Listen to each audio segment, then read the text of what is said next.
The Valorian research station floated in the darkness of space, orbiting a dying red star.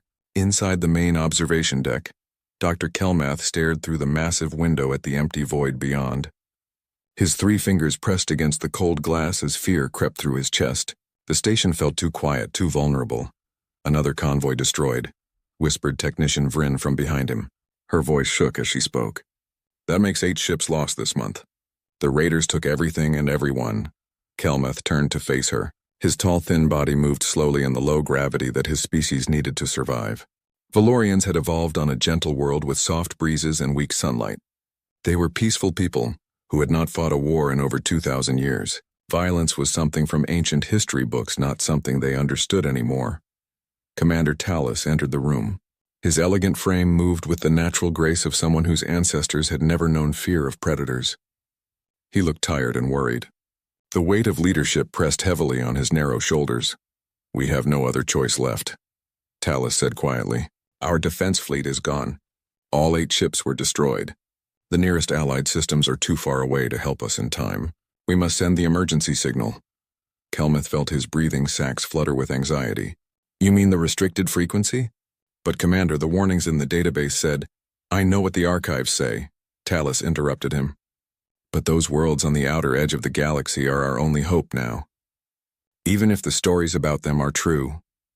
Vryn moved to her console and pulled up the restricted files. Her hands trembled as she accessed the forbidden data. Sector 7G3 inhabited planets recently contacted. They call their species humans. Their home planet is named Earth. The screen came alive with archived footage. Kelmath watched with growing horror as the videos played. These humans lived on a world that would kill most civilized species within hours. The gravity was 10 times stronger than what Valorians could survive. They breathed oxygen in concentrations that would be pure poison to delicate lungs. Their planet suffered from violent storms, earthquakes, volcanoes, and temperature extremes. Yet somehow these humans had not just survived but thrived. "Look at their historical records," Vryn said, her voice barely above a whisper. "They have been fighting wars against each other for their entire existence.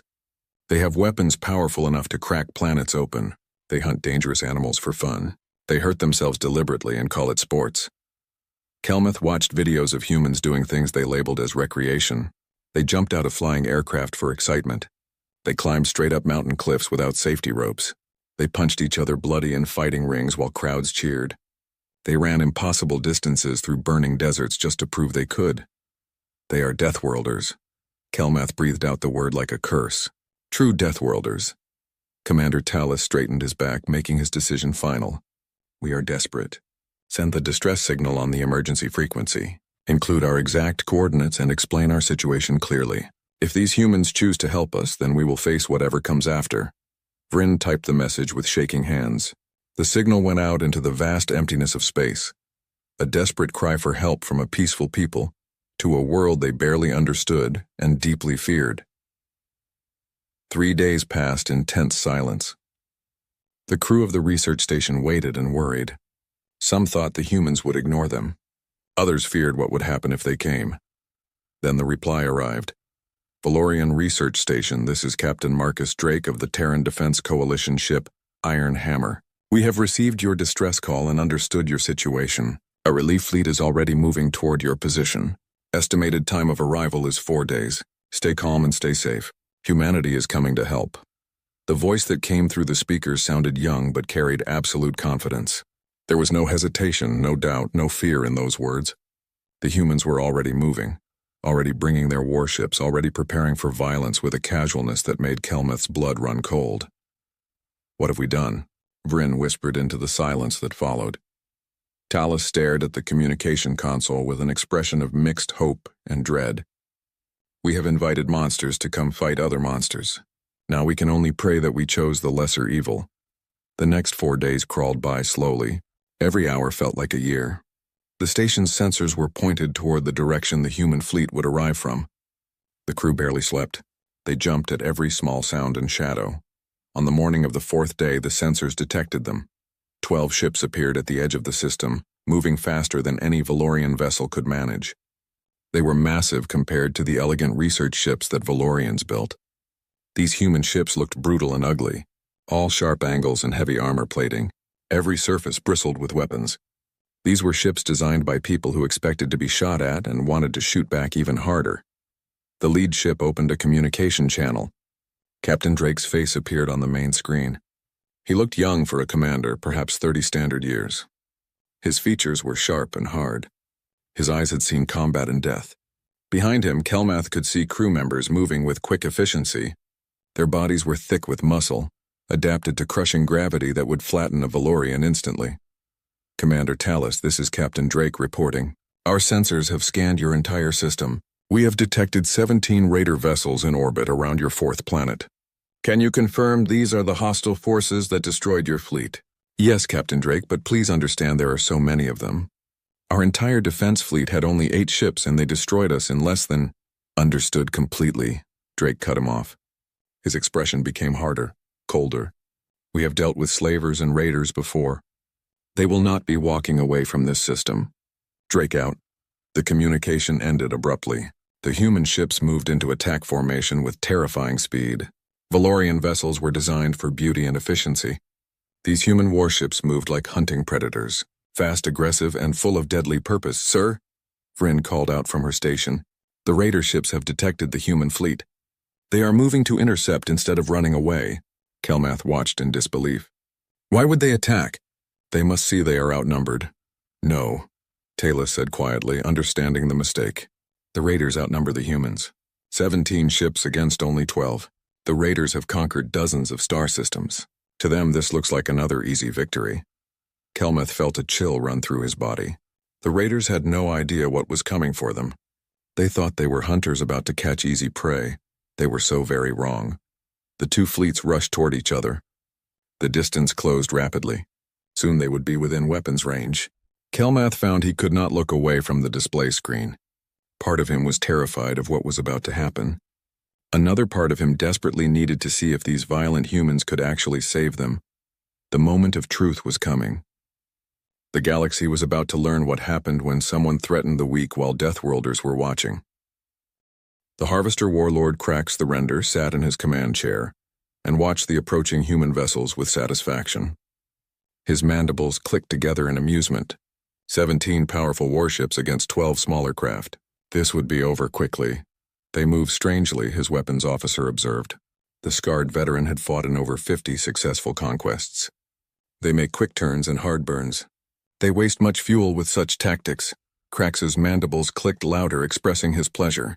Primitive tactics from a primitive species. They probably have more courage than intelligence. Open fire when they enter effective range. Let us finish this quickly so we can investigate what makes them so bold. The distance between the two fleets shrank rapidly. At optimal firing range, the Harvesters unleashed their plasma batteries. These were powerful weapons that had shattered Valorian shields, like thin glass, and melted their hulls like ice, under a hot sun. The human ships did not even slow. Downpoint defense systems erupted across the Terran vessels. Walls of intercepting fire caught most of the incoming plasma shots. The few shots that got through splashed against armor plating that should have melted instantly. Instead, the armor merely glowed red-hot for a moment before cooling back to normal.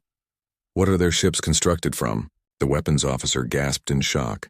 Before Krax could answer, the humans fired back. The Iron Hammer spoke first with its main weapons. Railguns accelerated physical projectiles to a fraction of light speed.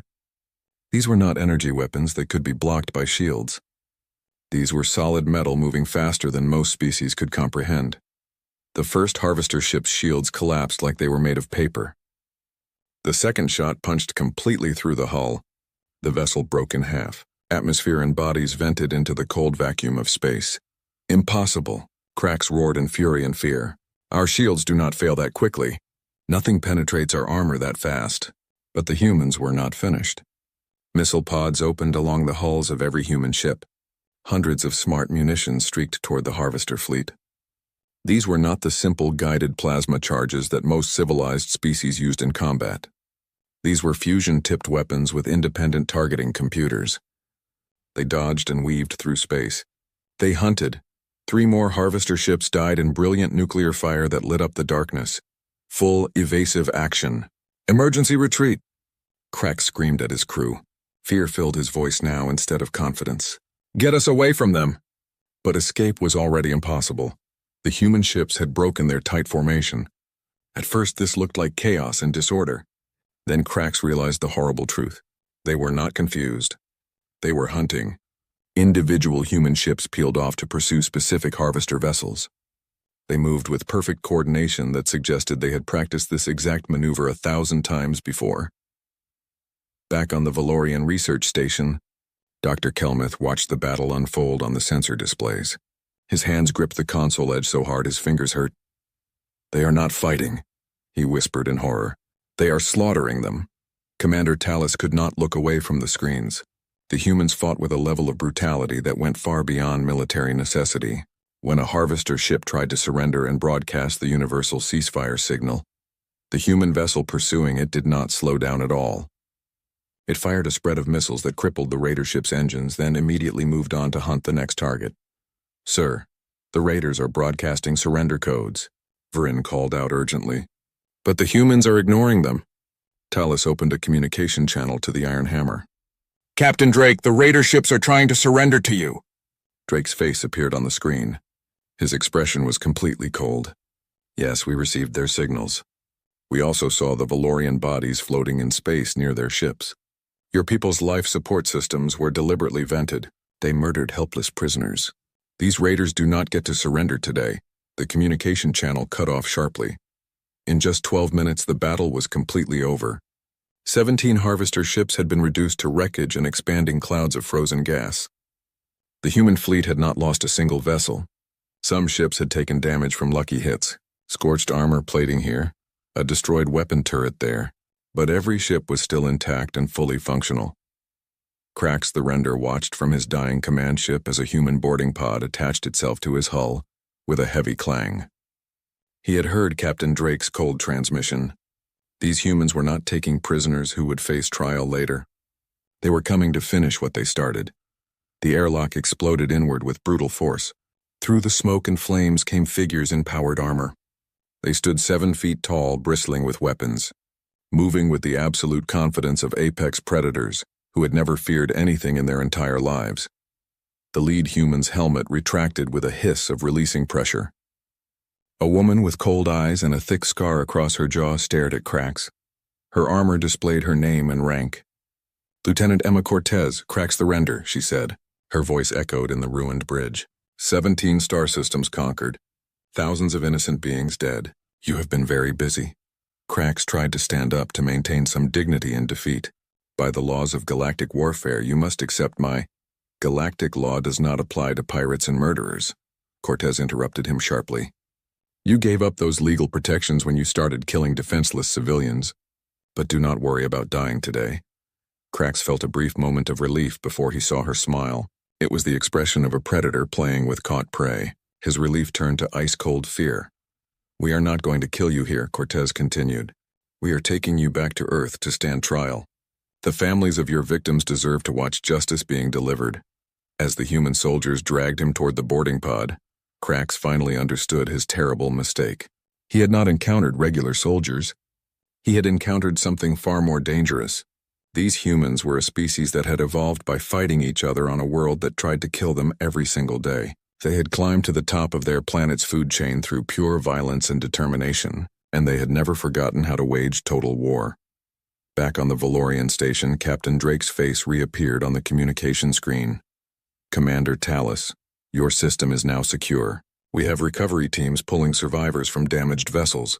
Our sensors detected life signs on your 4th planet's surface. The raiders were holding prisoners there. We are sending Marine units down to extract them immediately." "Captain Drake, we cannot find words to thank you properly," Tallis managed to say. "We did not expect such complete efficiency." Drake's expression softened slightly. "You sent a distress call asking for help. That is what we do. We answer when people need us. Give my teams a few hours to secure the surface facilities and we will have all your people back safely." Drake out. Kelmuth turned to Commander Tallis with wide eyes. "We are safe now." "They actually saved us, yes," Tallis agreed quietly. He continued watching the human warships establish orbit around the station. "But I think we have just learned something very important and very terrifying about this galaxy." "What is that, sir?" "There are monsters hiding in the darkness of space," Tallis said slowly. Creatures that prey on the weak and helpless. We always knew this truth, but now we know something new. There are bigger monsters out there too, and humanity just taught the predators to be afraid. The harvester processing facility on the fourth planet had been designed for maximum efficiency. Deep underground chambers held captives who were sorted, cataloged, and prepared for transport to slave markets across the lawless sectors of space. The facility had operated successfully for 15 years without any interference. The humans dismantled it completely in 40 minutes. High Overseer Vec had managed these operations for all 15 years. He had processed thousands of prisoners from dozens of different species.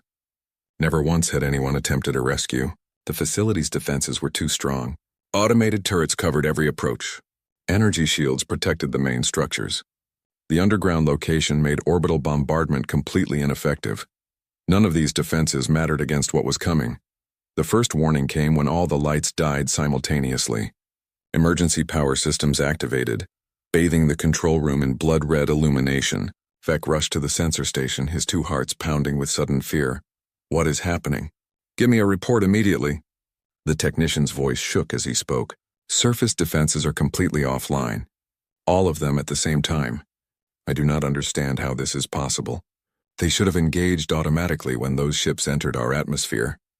On the display screen, Vec watched 12 dropships descend through the planet's clouds. They were not slowing down for a careful landing. They were coming in fast and hard, their engines screaming. Activate the defensive shields. Seal all entrance points. Sir, the shield systems will not initialize. Someone has locked us out of the main controls. I cannot access. The entire facility shuddered violently as breaching charges detonated. But they did not hit the main entrance as Vec expected. 17 different explosions happened simultaneously at points all around the facility. The humans had scanned the entire underground structure. They were coming in from every direction at once. Vec heard gunfire getting closer. Screams of pain, more explosions. His guards had weapons and armor and training. None of it was enough. The control room door exploded inward with tremendous force. Through the smoke came a human in armor lighter than the boarding troops wore, but somehow this made him more terrifying. He moved with fluid precision like flowing water. His weapon tracked smoothly to each guard in turn. 3 quick shots. 3 guards collapsed unconscious. The humans were using non-lethal rounds. These guards would survive to face trial. Major Alex Turner, Terran Marines, the human announced. His weapon never wavered from pointing at Vec. You are under arrest for crimes against sapient species. Get on the ground right now. Behind Turner, more Marines poured into the room. They moved with practiced efficiency, covering angles, checking corners, communicating through hand signals and helmet communications. They flowed through the space like they had rehearsed this exact scenario 100 times. Vec slowly lowered himself to the floor. You cannot simply invade sovereign territory. This facility operates under Corvin Syndicate authority. The Corvin Syndicate's territory extends exactly as far as they can defend it, Turner interrupted coldly. As of 40 minutes ago, they cannot defend this location anymore. Secure him. A Marine moved forward to place restraints on Vec while Turner activated his communication system. Command control room is secure. Beginning prisoner extraction now. Deep in the detention levels, a young Valorian named Petra huddled together with 36 other captives. They had been imprisoned here for 18 terrible days, processed like cargo and cataloged like property. They were waiting for transport to auction houses where they would be sold to the highest bidders. The lights had failed 12 minutes ago.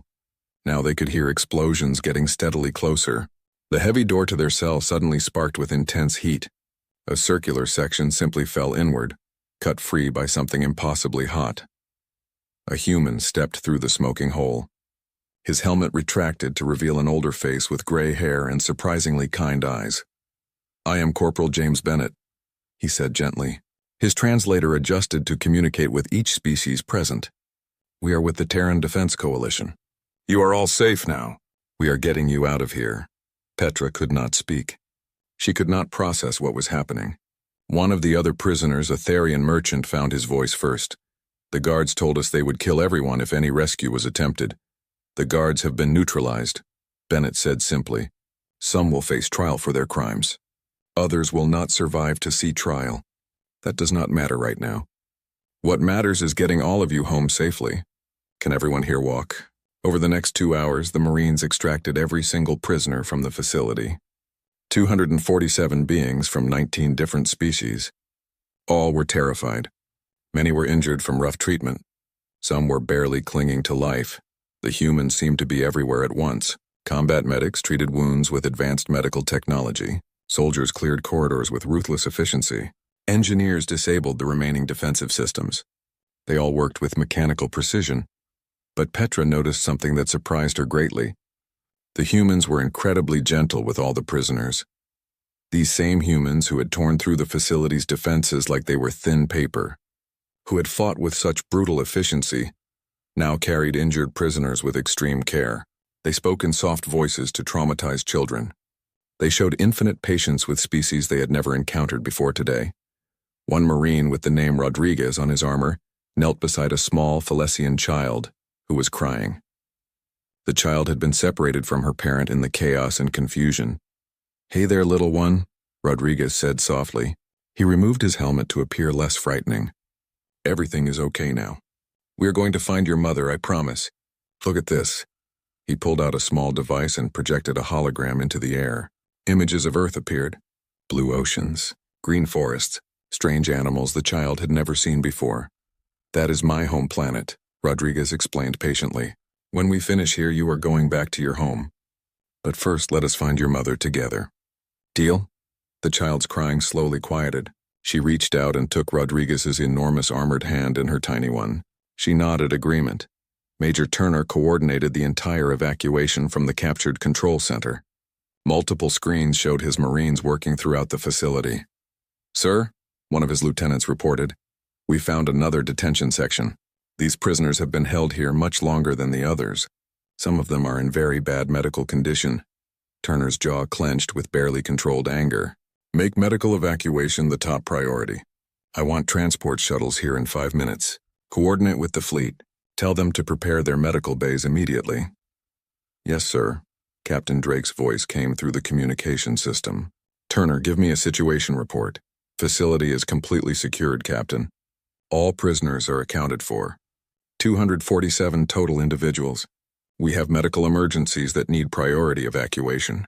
At least 30 people require immediate advanced care. Medical shuttles are already inbound. The Valorians are sending their hospital ship as well." "Excellent work, Major." As the freed prisoners were loaded onto transport shuttles, Petra found herself on the same craft as Corporal Bennett. She watched him help an elderly Delkian male onto a medical stretcher, supporting the old being's weight as if it was nothing. "Why?" Petra asked suddenly. The question burst out of her. "Why did you come here?" "We are not your people." "This is not your fight." Bennett looked at her. His expression was tired but completely sincere. "Because you asked for help. Because someone had to respond. Because we have the ships and the soldiers and the ability to make a real difference." He paused, choosing his next words carefully.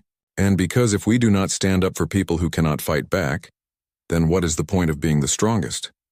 Petra felt something shift deep in her understanding of these humans. These terrifying Deathworlders were not just warriors and killers. They had chosen to become protectors. 6 hours after the first Marines landed on the planet's surface, the facility stood empty of all prisoners. Human engineers moved through the corridors planting demolition charges. "All personnel clear of the structure?" Turner asked over the command channel. "All clear, sir. Every prisoner is safely en route to the fleet. All detained guards are secured in the brig aboard the Iron Hammer." "Good. Bring it all down." The facility that had operated for 15 years, that had processed thousands of innocent beings into slavery, collapsed inward on itself. The humans left nothing behind that could be salvaged or rebuilt. When Petra arrived at the Valorian hospital ship, Dr. Kelmath was waiting at the airlock. They embraced carefully and she felt tears streaming down her face. "I thought we would never escape," she whispered against his shoulder. "I thought we would die there." Kelmath held her gently, careful not to squeeze too hard. "The humans came. They actually came for us." Through the nearby viewport, they could see the human fleet in perfect formation. The Marine dropships were returning to their carrier vessels. Somewhere on those warships, the captured harvesters sat in detention cells bound for trial and justice. "What kind of species does this?" Petra asked, staring at the powerful warships. What kind of people travel across space to fight for complete strangers? Kelmath thought carefully about the question. He considered everything he had witnessed over the past days. The brutal efficiency of the human military, the unexpected gentleness of the Marines with rescued prisoners, the cold fury they had shown toward the slavers. I think, he said slowly, we have encountered a species that spent millions of years as prey animals before they finally became predators themselves. They remember what it feels like to be helpless and afraid, and they decided that no one else should feel that way if they have the power to prevent it. On the bridge of the Iron Hammer, Captain Drake received final confirmation that all prisoners had been successfully recovered and were receiving medical care. Set course for the Valorian station, he ordered his crew. We will escort them back and make certain there are no more unwelcome surprises. His executive officer, Commander Lisa Park, approached his command chair. Sir, we are receiving official messages from the Galactic Council. They are not happy that we engaged in combat without requesting authorization from local authorities first. Drake's expression hardened into stone. Local authorities were dead or captured when we arrived. Someone had to take action. The Council can file an official complaint if they wish. There is more, sir. Word is spreading quickly about what happened in this system. We are now receiving distress calls from 6 other star systems, small colonies and research stations. All of them are reporting raids. All of them are asking specifically for human help. Drake studied the star map display, seeing the pattern emerging. The lawless sectors had been growing bolder for years, pushing deeper into protected space because no one had seriously tried to stop them. Until now. Forward all those requests to command headquarters. We are going to need more ships out here. He looked at his crew with determination. It looks like we have a lot of work ahead of us. The Galactic Council chamber on Unity Prime Station had stood for 3,000 years. It was a monument to peaceful cooperation between civilized species. Its great halls had never heard raised voices or witnessed violence. But now those halls filled with attention unlike anything in recorded history. Ambassador Helix of the Torgath Collective stood at the central speaking platform. His bioluminescent scales flickered rapidly with agitation. This council must address the human situation immediately.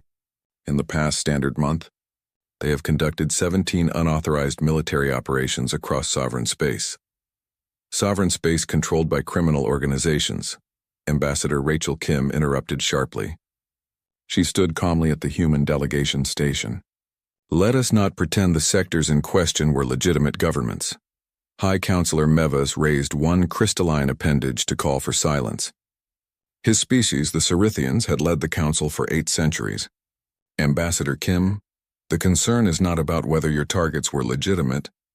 The concern is the precedent being established. The human military operates without requesting authorization, without coordinating with local defense forces, without any regard for established protocols.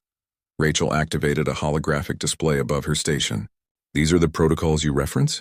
The ones requiring 14 days of committee review before responding to distress signals? The ones mandating approval from 3 separate departments before engaging hostile forces? The ones that resulted in the complete destruction of the Valorian defense fleet while paperwork sat pending? The chamber erupted with murmurs. Several delegates activated their translation devices simultaneously, creating overlapping voices in dozens of languages. Rachel continued, her voice cutting through the noise. In the month you mentioned, humanity has rescued over 2,000 prisoners. We have neutralized 43 pirate vessels. We have shut down 12 major slaving operations. We have returned captives to 17 different species, and we accomplished all of this without causing any civilian casualties whatsoever. That is not the point, Helix began to protest. Then what exactly is the point? Rachel demanded. Because from my perspective, it appears this council cares more about procedure than results. More concerned with protocols than with people dying. High Counselor Mevas's crystalline scales shifted color, indicating deep disturbance. Ambassador, you must try to understand our position. Your species has been part of the galactic community for barely 3 standard years. You arrived with powerful warships, with weapons technology centuries ahead of your other development, with a military force that frightens even our most experienced warriors. We do not know your true intentions. Rachel's expression softened slightly. Our intentions are very simple. We protect those who ask for our help. We stop predators who prey on innocent victims. And we do these things effectively. A new voice spoke from across the chamber. Ambassador Theron of the Valorian Assembly activated his station. He was elderly by his species standards, his movements slow and careful. "If I may be permitted to speak," Theron said quietly.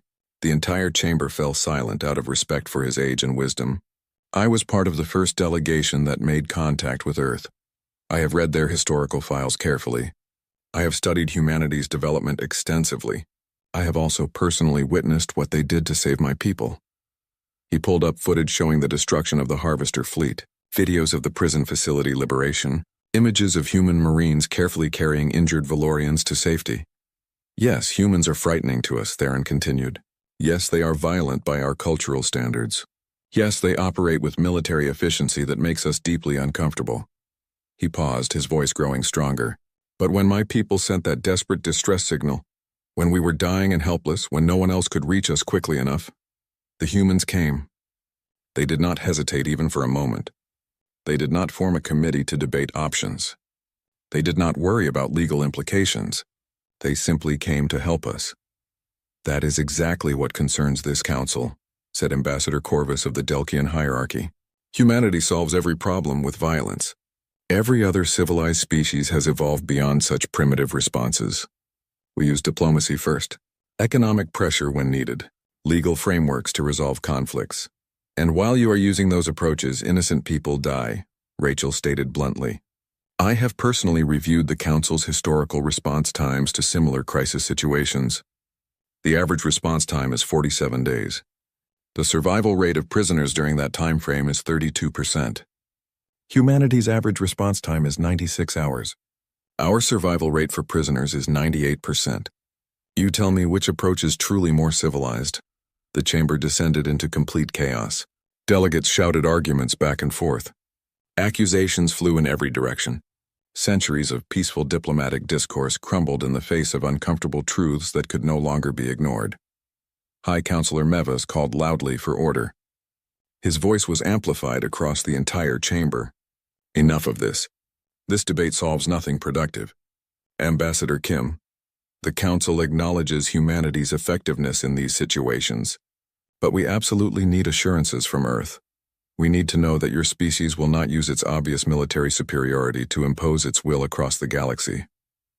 Rachel stood silent for a long moment. Then she activated a private communication channel. "Captain Drake, are you monitoring this session?" Drake's voice came through clearly, transmitted from the iron hammer in a nearby system. "Every single word, Ambassador. What is your professional assessment of the situation?" "They are terrified of us. Cannot say I blame them for that. We did just completely tear through their entire concept of conflict resolution in 1 month." Rachel nodded to herself. "Stand by for further orders." She deactivated the private channel and addressed the full council. "You want assurances from Earth? Here is what we propose. We will coordinate with the Council on all operations conducted in officially protected space. We will submit detailed reports on our activities in lawless sectors. We will even offer comprehensive training programs for any species that wants to improve their defensive capabilities." "In exchange for what concessions?" Mevvas asked with obvious suspicion. "In exchange for absolutely nothing," Rachel said clearly. "But you must understand this one thing. If someone sends a distress signal, if innocent lives are in immediate danger, we are not waiting for committee approval. We will inform the Council of our actions, but we will not be delayed by bureaucracy while people die needlessly." Ambassador Helix's scales flared bright yellow, indicating extreme anger in his species. "You are demanding the right to operate as vigilantes across the galaxy, to impose Earth's personal concept of justice on everyone." "No," Rachel corrected firmly. "We are offering to do what you cannot or will not do yourselves. Protect the vulnerable and defenseless. Stop the predators. Be the teeth that civilization desperately needs but is too polite to grow for itself." An ancient figure entered the chamber, supported by advanced mobility assistance technology. Elder Kravesh was nearly 400 years old, one of the longest-serving members of the Council. His mere presence commanded instant respect from every delegate present. "Young Ambassador," Kravesh said, his voice weathered but still strong, "I have lived long enough to see peace maintained through strength, and peace maintained through hope alone. What you offer today is strength, But what assurance do you offer to those of us who genuinely fear humanity might become the very thing it fights against? Rachel met his ancient gaze steadily and spoke with complete honesty. History, Elder Cravash. Earth's history is absolutely full of mistakes and conflicts and atrocities. We do not hide any of it from our children. We teach it all. We learn from our failures. Yes, we have fought each other with terrifying efficiency, but we have also built lasting alliances. We have protected the weak. We have sacrificed ourselves for complete strangers. She displayed more images. Human soldiers sharing their rations with refugees, medics treating wounded aliens, engineers rebuilding damaged stations at no cost. We are far from perfect, Rachel continued. We are not enlightened like your species. We still carry aggression and violence and all the baggage of being a Deathworld species, but we are trying very hard to use those dangerous traits for something good, to be the shield for species that evolved in gentler places, to be the sword that cuts down those who prey on the innocent and helpless. Cravash studied her carefully for a very long moment. And if humanity becomes the predators yourselves? Then, Rachel said quietly but firmly, you will have our own history as your guide. Because humanity also has extensive experience fighting against tyrants and oppressors. We have overthrown empires. We have toppled dictators. We have rebelled against injustice. If we ever become monsters ourselves, we have already taught the entire galaxy exactly how to stop us. The chamber fell into complete silence. Every delegate considered her words. Finally, High Counselor Meva spoke. The Council will take this proposal under serious advisement. We will reconvene in 3 days, Rachel interrupted firmly. Not 3 weeks. Not 3 months. 3 days maximum, because right now, there are 15 active distress signals in our database. 15 groups of desperate people waiting for help that your protocols say will not arrive for 6 weeks minimum. We are going to answer every one of those calls whether you approve or not. The only question remaining is whether we do it with your cooperation or without it. She gathered her materials and turned to leave the chamber. Earth's position is absolutely clear. We sincerely hope the Council makes the right choice. As Rachel walked out, Ambassador Theron quickly followed her. Ambassador Kim, he called. Please wait a moment. Rachel stopped and turned to face him.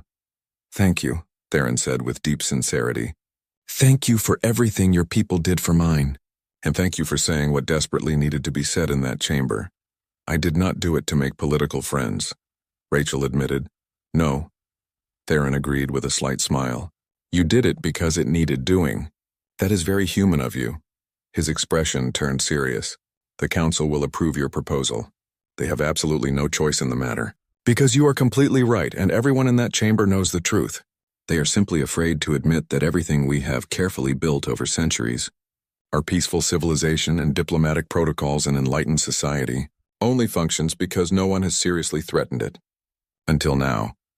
We are not threatening you, Rachel protested.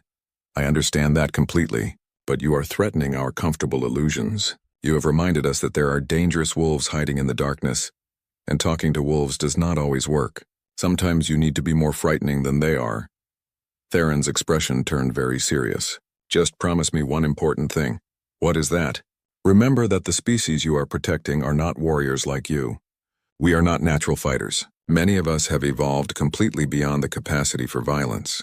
We desperately need you to be gentle with that reality, even as you are brutal with our enemies.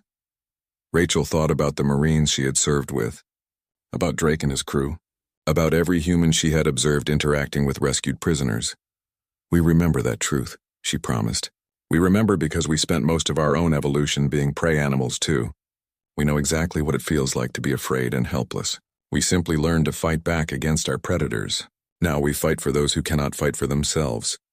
Theron nodded with satisfaction and returned to the chamber. Rachel activated her communication device. Drake, did you monitor all of that? Every single word. So what is our next move?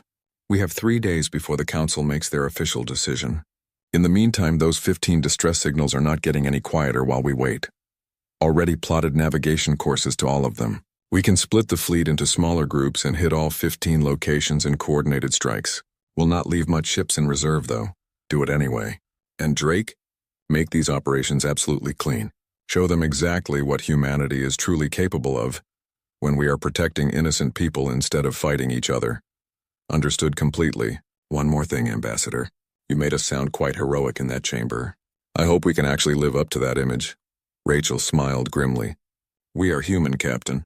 We have survived ice ages and plagues and world wars and ourselves. Living up to impossible standards is basically our specialty.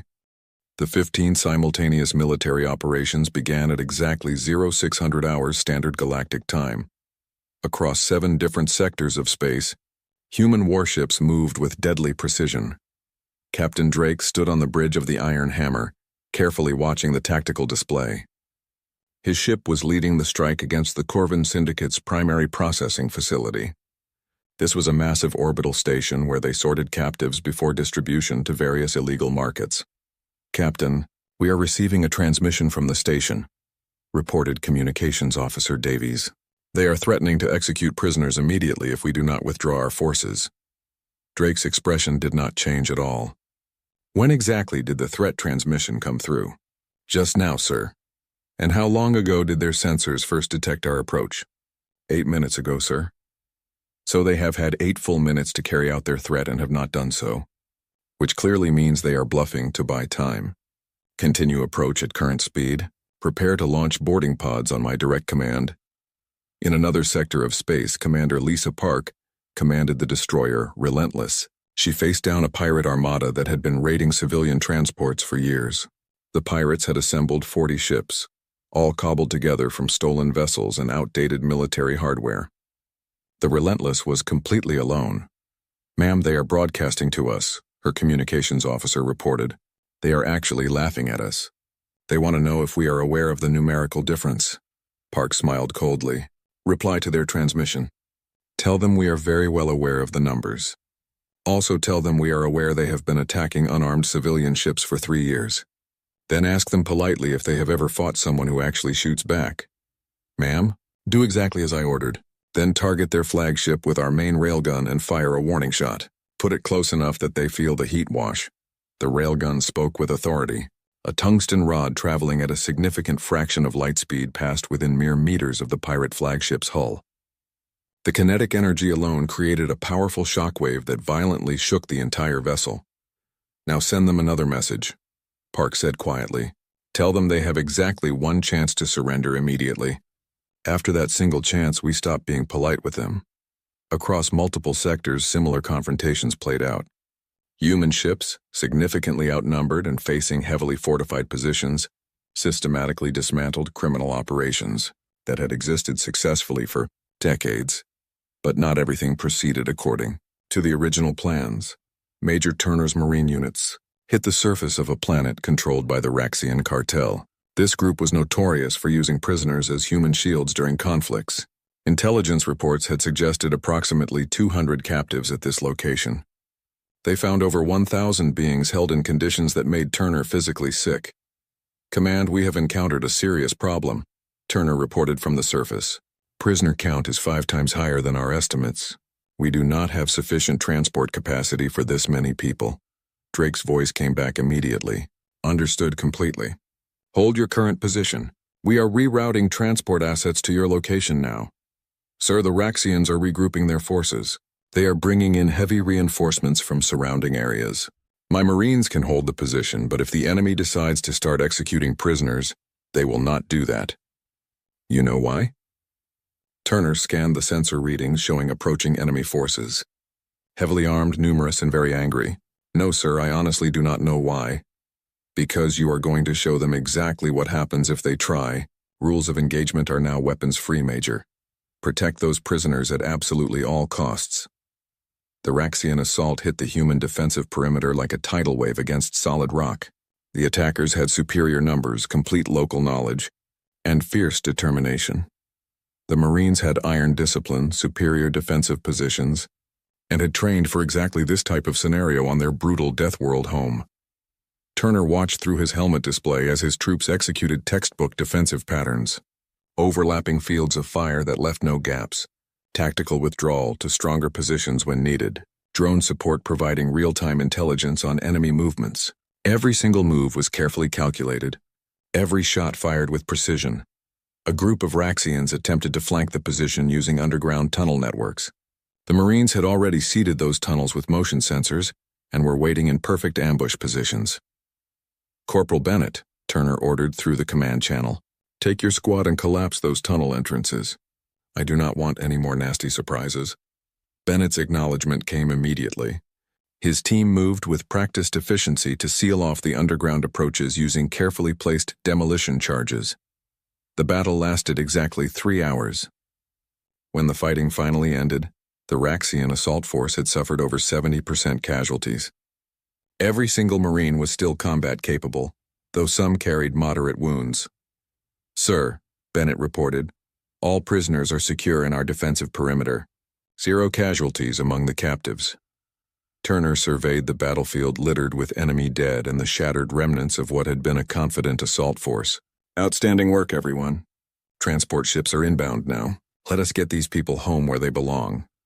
On the bridge of the Iron Hammer, Drake personally coordinated all 15 operations happening simultaneously across multiple star systems. His crew worked with mechanical precision, routing resources where needed, adjusting tactical plans, supporting teams across vast distances. Captain, we are detecting interference on our communication channels, Davies reported with concern. Someone is actively trying to jam our signals. Locate the source immediately and eliminate the interference. Sir, the jamming is coming from a supposedly neutral station in the Delkian sector. It has a significant civilian population. Drake paused to consider this carefully. This was exactly the kind of decision that defined military policy for years to come. Regulations clearly stated that civilian stations were completely off limits to military action. But reality said someone on that station was actively interfering with rescue operations. Davies opened a direct channel to that station. Broadcast on all frequencies. Channel is open, sir. Attention civilian station designation Delta 7. You are currently jamming military communications in direct violation of Galactic law. This jamming is interfering with active rescue operations where lives are at stake. You have exactly 60 seconds to cease this activity immediately, or we will surgically target and destroy your transmission array. Your station itself will not be harmed, but your communication capabilities will be offline for approximately 6 months. The choice is entirely yours. Drake out. 40 tense seconds passed in silence. Sir, the jamming has ceased completely. We are receiving a formal apology from the station administrator. He claims he was completely unaware of the situation. Log everything for the Council's official review. Continue all operations. Back on the Corvin orbital station, the boarding pods had successfully breached the outer hull. The Corvin guards had indeed not executed their prisoners. They were far too busy desperately trying to fight off the human assault. Lieutenant Emma Cortez led her squad through the station's corridors. Her armor's advanced sensors painted a detailed real-time map of the entire interior layout. Command, we have breached primary security. Proceeding directly to detention levels. The station's defenders had prepared well. They set up proper barricades and prepared strong firing positions. They had carefully studied reports of previous human, military actions and believed they were ready. They were not nearly ready enough. Cortez's squad used refined tactics that had been developed through centuries of brutal urban warfare on Earth. Flashbang. Grenades preceded every entry. Reconnaissance drones scouted dangerous corners. Perfectly coordinated fire eliminated targets before they could properly respond. These Marines had trained extensively in environments far more hostile than any space station. In desert heat that could kill. In Arctic cold that froze blood. In jungle humidity that bred disease. All of it under Earth's crushing gravity. This station was actually easy by comparison. Clear, clear, clear. The calls echoed through the communication network as room after room fell to the unstoppable assault. 17 minutes after the initial breach, Cortez finally reached the detention levels. The sight that greeted her made her jaw clench with barely controlled rage. Prisoners from at least 30 different species were crammed into cells designed to hold a third that number. Many showed obvious signs of injury, sickness, and terror beyond reason. Command, we have reached the prisoners, Cortez reported, forcing her voice to remain completely professional. Going to need medical teams down here as soon as possible. Some of these people are in very bad condition.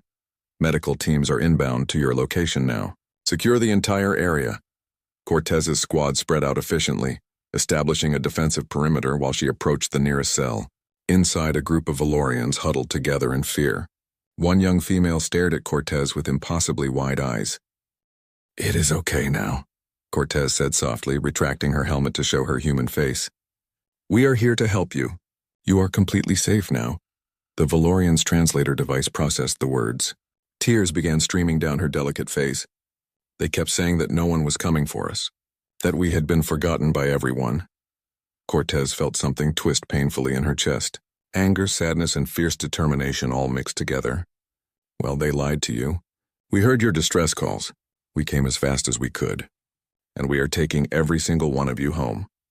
As her squad began releasing prisoners from their cells, as medical teams rushed to treat the injured, as the Corvin facility's defenses crumbled completely under the assault, Cortez thought about the Council's endless debates, about political implications and diplomatic concerns.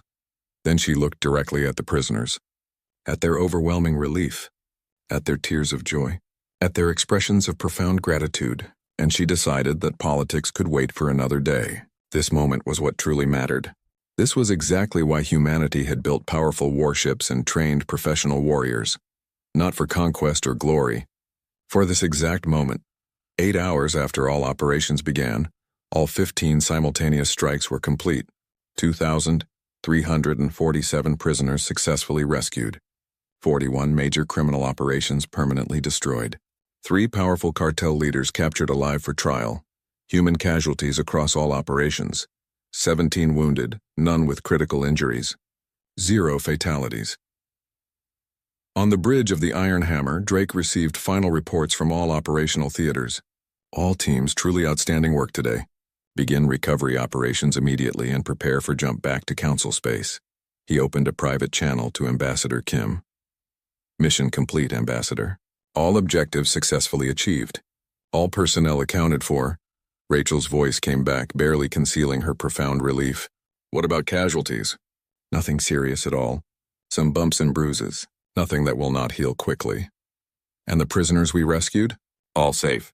All currently en route to their home systems. We did very good work today, Ambassador. You did excellent work, Captain.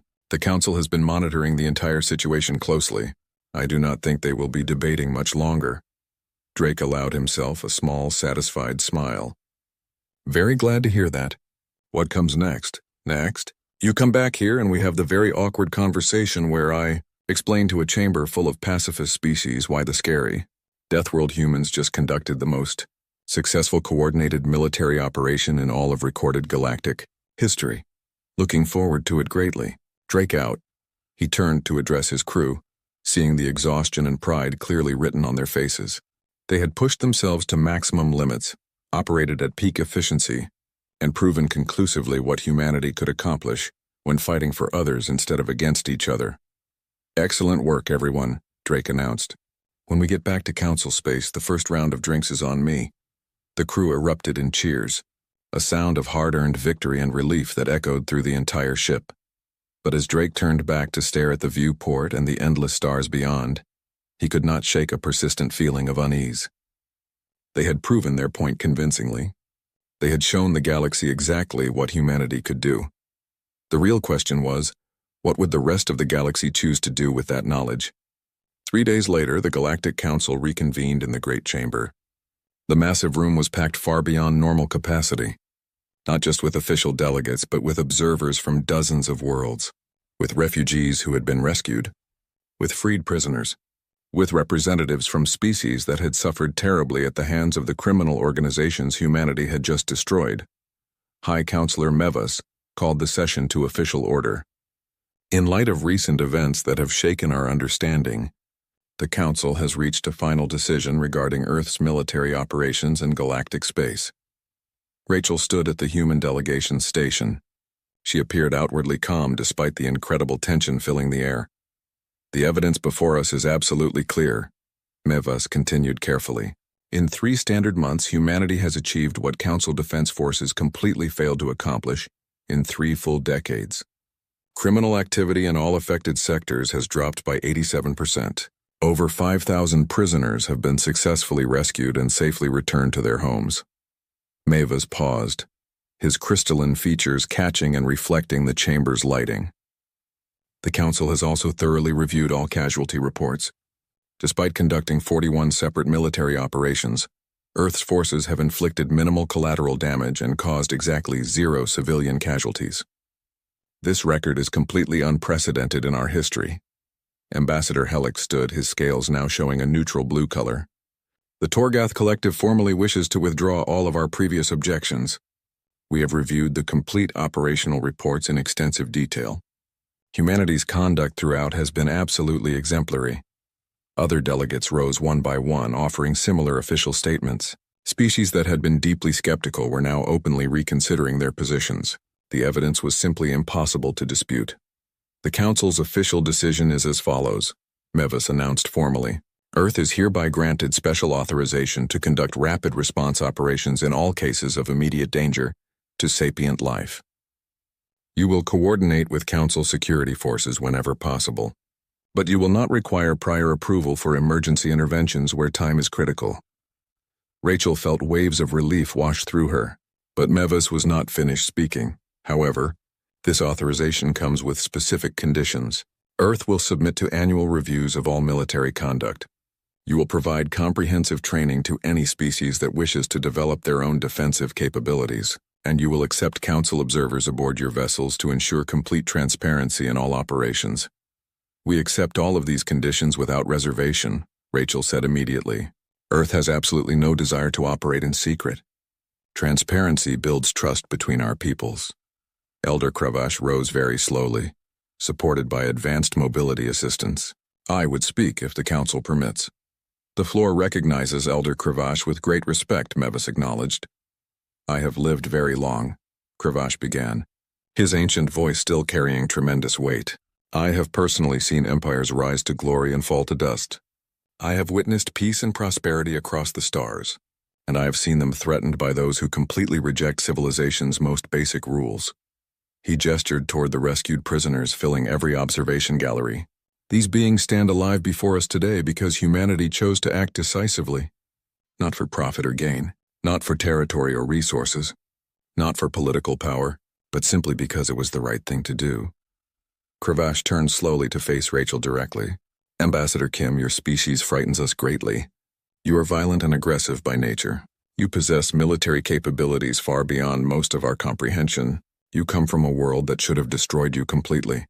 Yet somehow it forged you into something absolutely formidable instead.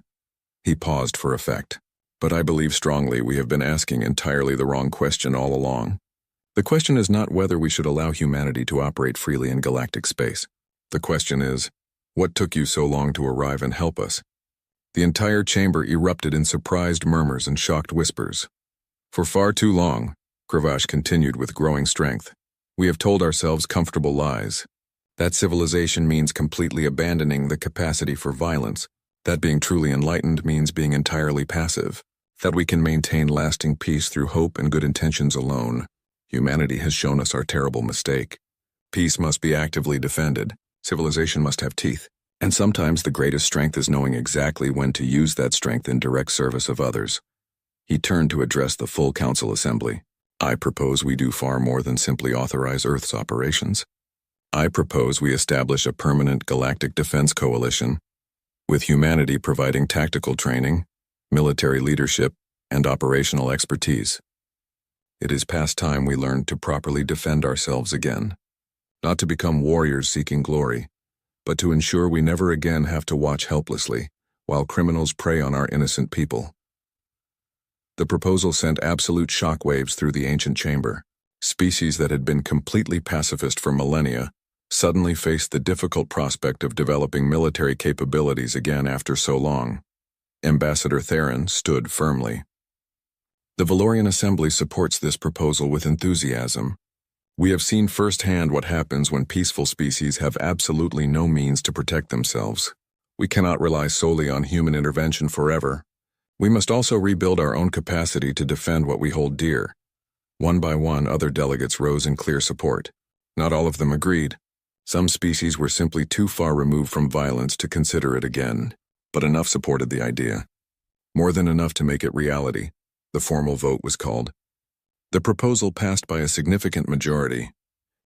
Rachel returned to the Iron Hammer later that same day. She found Drake on the observation deck, standing alone and staring out at the infinite stars. Congratulations, Captain, she said warmly. You have just been officially appointed as military advisor to the new Galactic Defense Coalition. I sincerely hope you are ready to become a teacher. Drake turned with raised eyebrows. A teacher? Ambassador, I shoot dangerous things for a living. Well, now you are going to teach other species to shoot dangerous things. Diplomatically, of course. Rachel joined him at the large viewport. The council is completely serious about this initiative. They want to establish proper training facilities, develop standardized defense protocols, create a coordinated response network spanning multiple sectors. That sounds like an enormous amount of work. Yes, it absolutely is. But it is critically necessary. We have shown them they desperately need to be able to defend themselves properly. Now we have the responsibility to help them actually do it. Drake considered this carefully. What about us? Will humanity still be the primary rapid response force? For now, yes. Until other species can develop their own adequate capabilities. Could take years. Could take entire decades. Rachel smiled slightly. Think you can keep your crew from getting bored during that time? Bored? Drake actually laughed. Have you seen the distress signal backlog we are facing?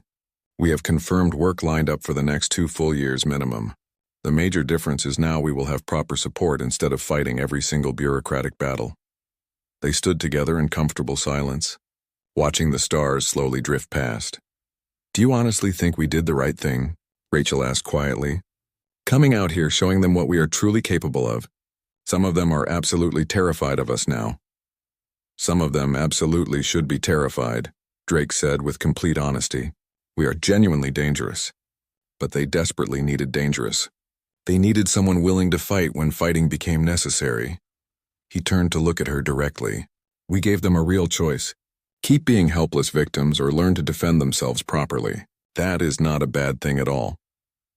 3 months later, the first Galactic Defense Academy officially opened on a carefully selected neutral station. 20 different species sent their first candidates, beings who had never held weapons before, who had never even considered violence as an option, now learning the fundamental basics of self-defense and tactical thinking. Major Turner stood before the very first class, looking at the incredibly diverse group of nervous recruits. Valorians, Delkians, Torgaths, and many others, all visibly nervous, all clearly determined. I am not here to turn you into humans, Turner said clearly. Each species has different natural strengths, different physical capabilities, different cultural ethics. What I am here to teach you is how to protect what matters most to you, how to stand up effectively to predators, how to be the shield for those who cannot fight for themselves. A young Valorian raised one delicate hand hesitantly. Major, our people have been completely peaceful for 2,000 years. How can we possibly learn to be warriors in just a few months? Turner smiled warmly. You are not learning to be warriors at all. You are learning to be protectors. There is a critical difference. Warriors actively seek conflict and glory. Protectors work hard to prevent conflict. And when prevention ultimately fails, protectors end the threat quickly and return to peace. He pulled up detailed images of the recent operations against the criminal cartels. Every single human in these missions volunteered for this duty. We do not force anyone to fight. We do not glorify violence. We simply do what is absolutely necessary to protect innocent lives, and then we go home and try to be better people. Another recruit, a nervous Therian, asked, what if we fail completely? What if we are simply not strong enough? Then you call immediately for help, Turner said simply. That is exactly what humanity is here for. We are not trying to replace ourselves. We are trying to make certain you do not have to rely solely on us forever. But until you are truly ready, until you can defend yourselves adequately, we will have your backs. Always. The training continued day after day. Some species proved naturally adept at tactical thinking. Others struggled greatly with the basic concept of controlled aggression. But all of them grew stronger. Back on Earth, the changes rippled through human society in profound ways. For the first time in all of recorded history, humanity's powerful military capabilities were being used primarily to protect other species. The psychological shift was absolutely profound. Dr. Nina Walsh, a respected sociologist studying the phenomenon, published a paper that caught Rachel's attention. The Protector Identity: How Humanity's New Role in Galactic Security is Fundamentally Reshaping Our Self-Concept. Rachel read it during a rare quiet moment, Walsh argued convincingly that humanity had finally found a true purpose beyond mere survival. Not conquest, not expansion, but protection. The species that had spent countless millennia fighting itself was finally fighting for others. It was not perfect. There were inevitable incidents. Human soldiers occasionally acted overzealously. Political complications arose. Some species openly resented Earth's growing influence, but the overall trajectory was unmistakably clear. 1 full year after that first desperate distress call from the Valorian station, Captain Drake stood on the bridge of the Iron Hammer, now serving as official flagship of the Galactic Defense Coalition. His crew had expanded significantly. Human officers now worked alongside alien personnel learning military operations. "Captain, we are receiving a distress signal," reported Davies. "Research station in Sector 9. Raider attack currently in progress." "Plot the fastest intercept course," Drake ordered immediately. Then he activated the fleet-wide communication channel. "All Coalition ships, this is Drake. We have a rescue operation. This time we are not going alone." On the tactical display, 6 other ships moved smoothly into formation. Valorian frigates with human advisors aboard, Delkian defense craft with mixed crews, even a Torgath vessel sporting newly installed weapon systems. It was not much yet. The Coalition was still learning, but it was a solid start. "All ships report ready, sir," Davies confirmed. Drake allowed himself a satisfied smile. "Then let us go to work. Show these raiders that the galaxy is not helpless anymore." The fleet jumped to hyperspace, carrying humanity and its new alien partners toward another crisis. Another chance to prove that civilization could have real strength without losing its soul. And somewhere on that distant research station, desperate beings watched their sensors hopefully, praying help would arrive in time. It would arrive, because when someone sent an SOS into the darkness, the galaxy now had teeth, and those teeth had learned to smile. The emergency alarm screamed through the Galactic Council monitoring station like a wounded animal. Communications Officer Velrus jumped in his seat, his 4 eyes widening as every screen in front of him turned blood red. For 17 cycles he had worked this shift without hearing that sound. Now it pierced through the quiet hum of the station, making his heart race. The message came through scrambled, desperate, breaking apart with interference. Velrus worked frantically to clear it up, his fingers dancing across holographic controls. When the voice finally came through clearly, it carried pure terror. "This is the Quillrath Republic Colony Fleet. We are under attack. Repeat, we are under attack. 40,000 civilians on board. The Draken Marauders have disabled our engines. We have no weapons, no shields. They are boarding our ships. Please, anyone who can hear this, we need immediate assistance. Our position is Sector 794, near the Forbidden Zone boundary. We have children on these ships. Please, we are begging." The transmission cut to static. Velrus felt his blood turn cold. The Draken Marauders were notorious across the galaxy. They took no prisoners. They showed no mercy. 40,000 Quillrath civilians would be dead within hours. Their ships stripped for parts, their colony dreams ending in screams and vacuum. He immediately forwarded the distress call to the Galactic Council chambers on Centaurus Prime. Then he did something he had never done before. He broadcast the SOS on every available frequency, shooting it out into space like a desperate prayer. If the Council fleet could not reach them in time, maybe someone else could. On Centaurus Prime, the Galactic Council chamber erupted into chaos. Ambassador Therak, representing the Quillrath people, stood with his pale blue skin turning almost white with fear. His voice cracked as he spoke. "Honored Council members, those are my people dying out there. We must send our fleet immediately." High Chancellor Morven, ancient and wise, looked down from his elevated seat with sad eyes. His long fingers drummed slowly on the armrest. When he spoke, his voice carried the weight of terrible news. "Our nearest battle fleet is stationed at the Outer Rim. Even at maximum speed, they are 6 cycles away from that location." The chamber fell silent. Everyone understood what that meant. In 6 cycles, there would be nothing left to save except floating debris and frozen bodies. Counselor Dren leaned forward, his scales catching the light. "Is there truly no one closer? No patrol ships? No research vessels with weapons?" Morven shook his head slowly. "The Forbidden Zone was designated restricted space precisely because we maintain no presence there. The dangers outweighed the benefits. Now that decision may cost 40,000 lives." Ambassador Therak collapsed back into his seat, his head in his hands. Around him, other council members murmured their sympathies, but words meant nothing. His people were going to die, and there was nothing anyone could do. Meanwhile, at the monitoring station, something strange appeared on Velrus's sensors. He leaned closer, not believing what he saw. An unidentified fleet had changed course.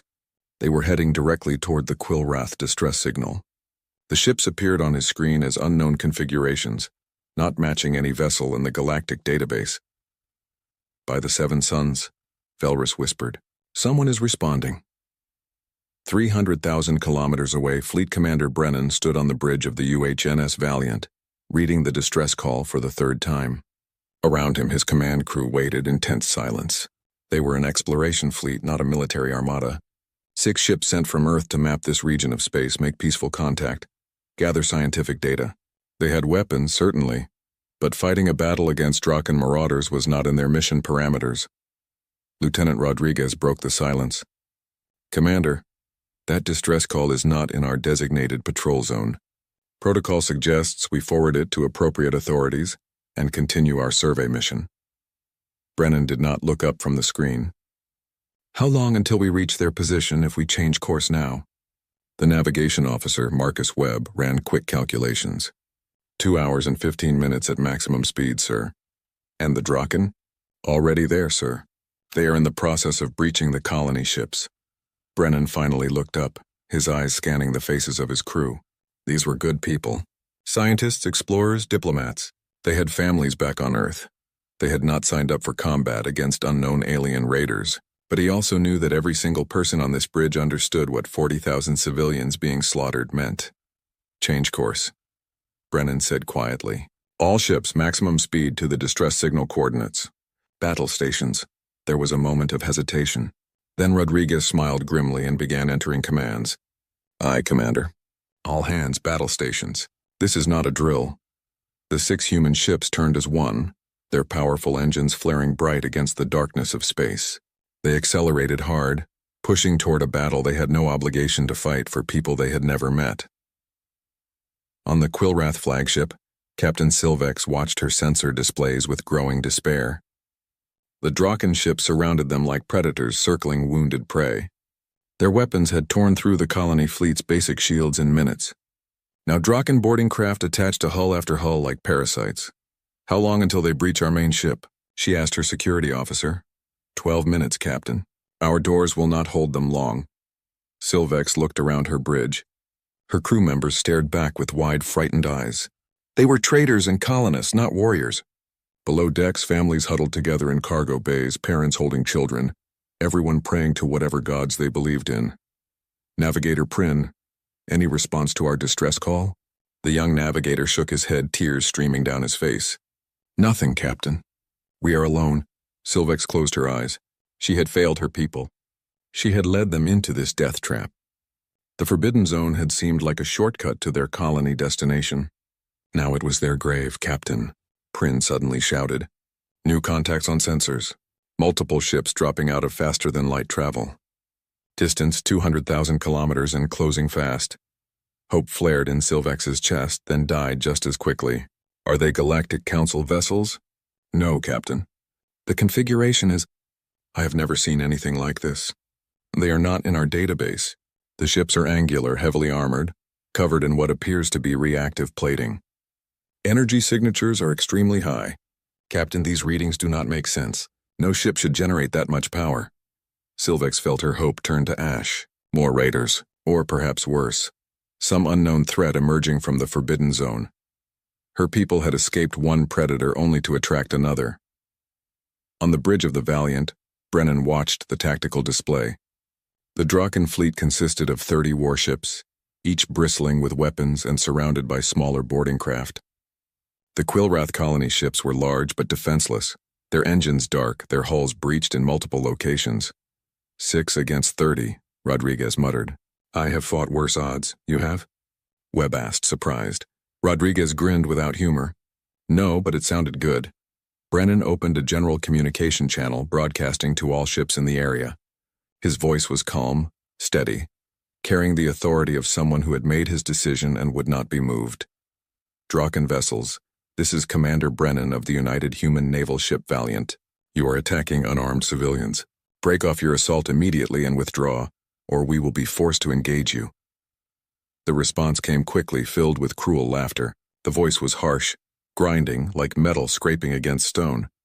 "Unknown vessels, this is Warlord Crag of the Draken Marauder Fleet. You are interfering in Draken business. Your tiny fleet is outmatched 5-1. Turn away now or be destroyed alongside these pathetic merchants." Brennan glanced at Rodriguez, who was already targeting enemy vessels. He looked at Webb, who had plotted attack vectors. He looked at every member of his bridge crew and saw the same determination reflected in their eyes. "Warlord Crag," Brennan replied, his voice colder now. "Where we come from, we have a saying. Never tell a human the odds. All ships weapons free. Show them why." The human fleet accelerated directly toward the Draken Armada. No evasive maneuvers.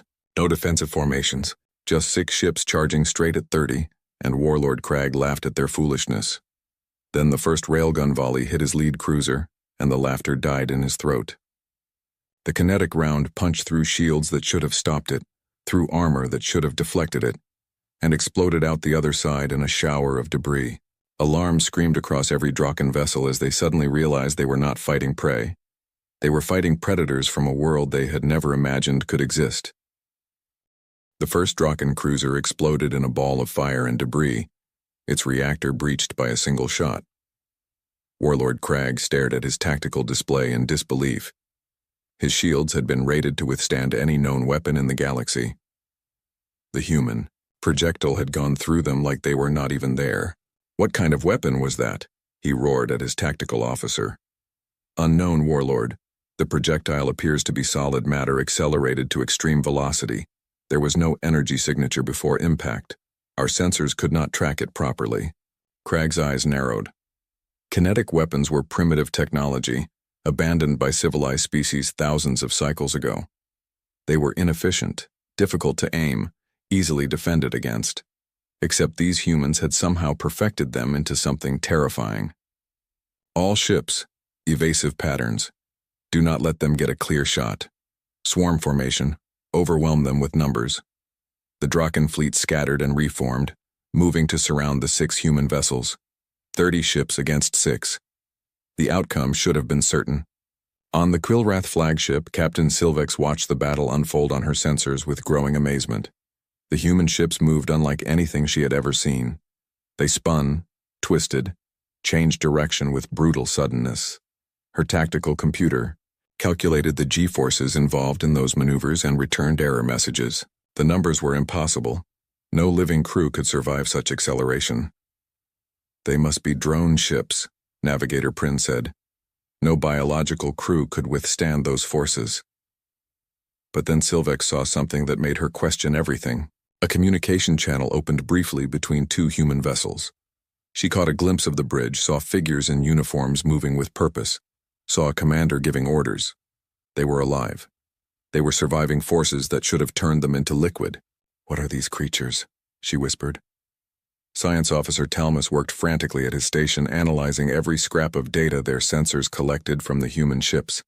His findings made no sense. The vessels had minimal inertial dampening systems, far below galactic standard. The artificial gravity appeared weak. The life support systems were crude compared to Quillwrath technology. "Captain, I believe I understand. These beings evolved in a high-gravity environment. Their bodies are naturally resistant to acceleration forces that would kill us. They have built their ships to match their capabilities rather than compensate for their weaknesses." Silvex tried to imagine what kind of world would produce such creatures. How heavy must the gravity be? How harsh the conditions?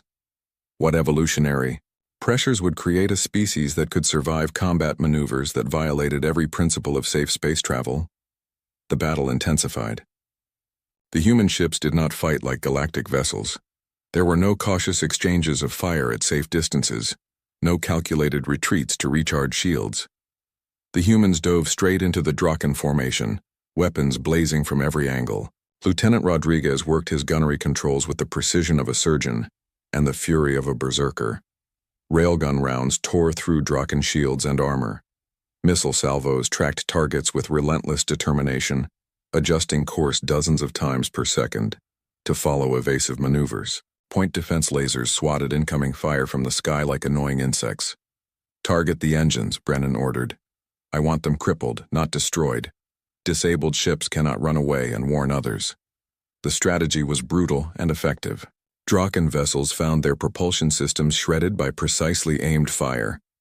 They drifted helplessly, unable to maneuver, unable to escape. Their weapons still functioned, but without mobility, they became sitting targets. Warlord Crag realized with growing horror that he was losing. His 30 ships were being systematically dismantled by 6 vessels that should not exist. His warriors, legendary across the galaxy for their cruelty and combat prowess, were being beaten by unknown aliens using ancient weapons technology perfected to a terrifying degree. All ships concentrate fire on the lead human vessel. Overwhelming force now. 20 Draken warships turned their weapons on the Valiant. Energy beams and plasma torpedoes converged from every direction. The human ship's shields flared bright, absorbing the first wave. Then the second. The third wave broke through, tearing into the hull. Brennan held onto his command chair as the bridge shook. Sparks flew from damaged consoles. The lights flickered. Damage reports flooded in from every deck. "Shields at 30%, Rodriguez reported. "Hull breaches on deck 7 through 9. Fire suppression systems engaging." "Maintain course," Brennan ordered calmly. "Return fire, full spread, all batteries." The Valiant lived up to its name. Despite taking damage that would have destroyed most galactic vessels, it continued fighting. Its weapons blazed without pause, each shot precisely calculated for maximum effect. But the battle was taking its toll. One of the human destroyers, the UHNS Defiant, suffered a reactor hit. Its commander, Captain Lisa Park, made a split-second decision. "All hands abandon ship. Engineering set reactor for overload, 30-second timer, I am taking her in." Her crew protested, but Park's voice cut through every objection. "That is an order. Escape pods away now. I will see you all on the other side." The Defiant's crew evacuated in a desperate rush. Escape pods shot away from the dying ship in all directions. Park sat alone on her bridge, hands steady on the controls, steering her vessel directly toward the largest Draken battleship. "Warlord." Crag saw the damaged human ship approaching and laughed. "The fools think to ram us, shoot it down." But the Defiant was already too close, moving too fast. It slammed into the Draken battleship's side at full speed just as its reactor went critical. The explosion was visible across half the system, a miniature sun blooming in the darkness. When the light faded, the Draken battleship was gone. So was the Defiant. But 8 escape pods drifted safely away, picked up by other human vessels. Captain Silvex watched with tears streaming down her face. She sacrificed herself, her whole ship, for us, for strangers. Navigator Prin's voice shook. What manner of beings are these humans? The battle raged for another hour. The Draken fleet, once 30 strong, was reduced to 15 functional ships. But the humans had paid a price too. 2 vessels destroyed, 3 more heavily damaged. Only the Valiant remained at full combat capability. Then something changed. A Draken cruiser, its weapons still functional but its engines crippled, suddenly exploded from within.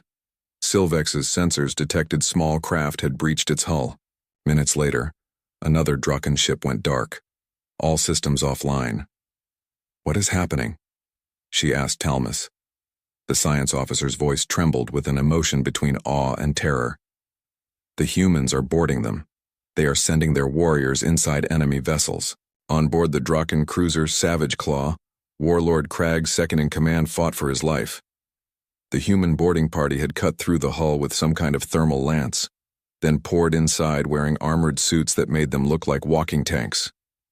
Draken warriors stood 8 feet tall, their natural claws capable of rending steel.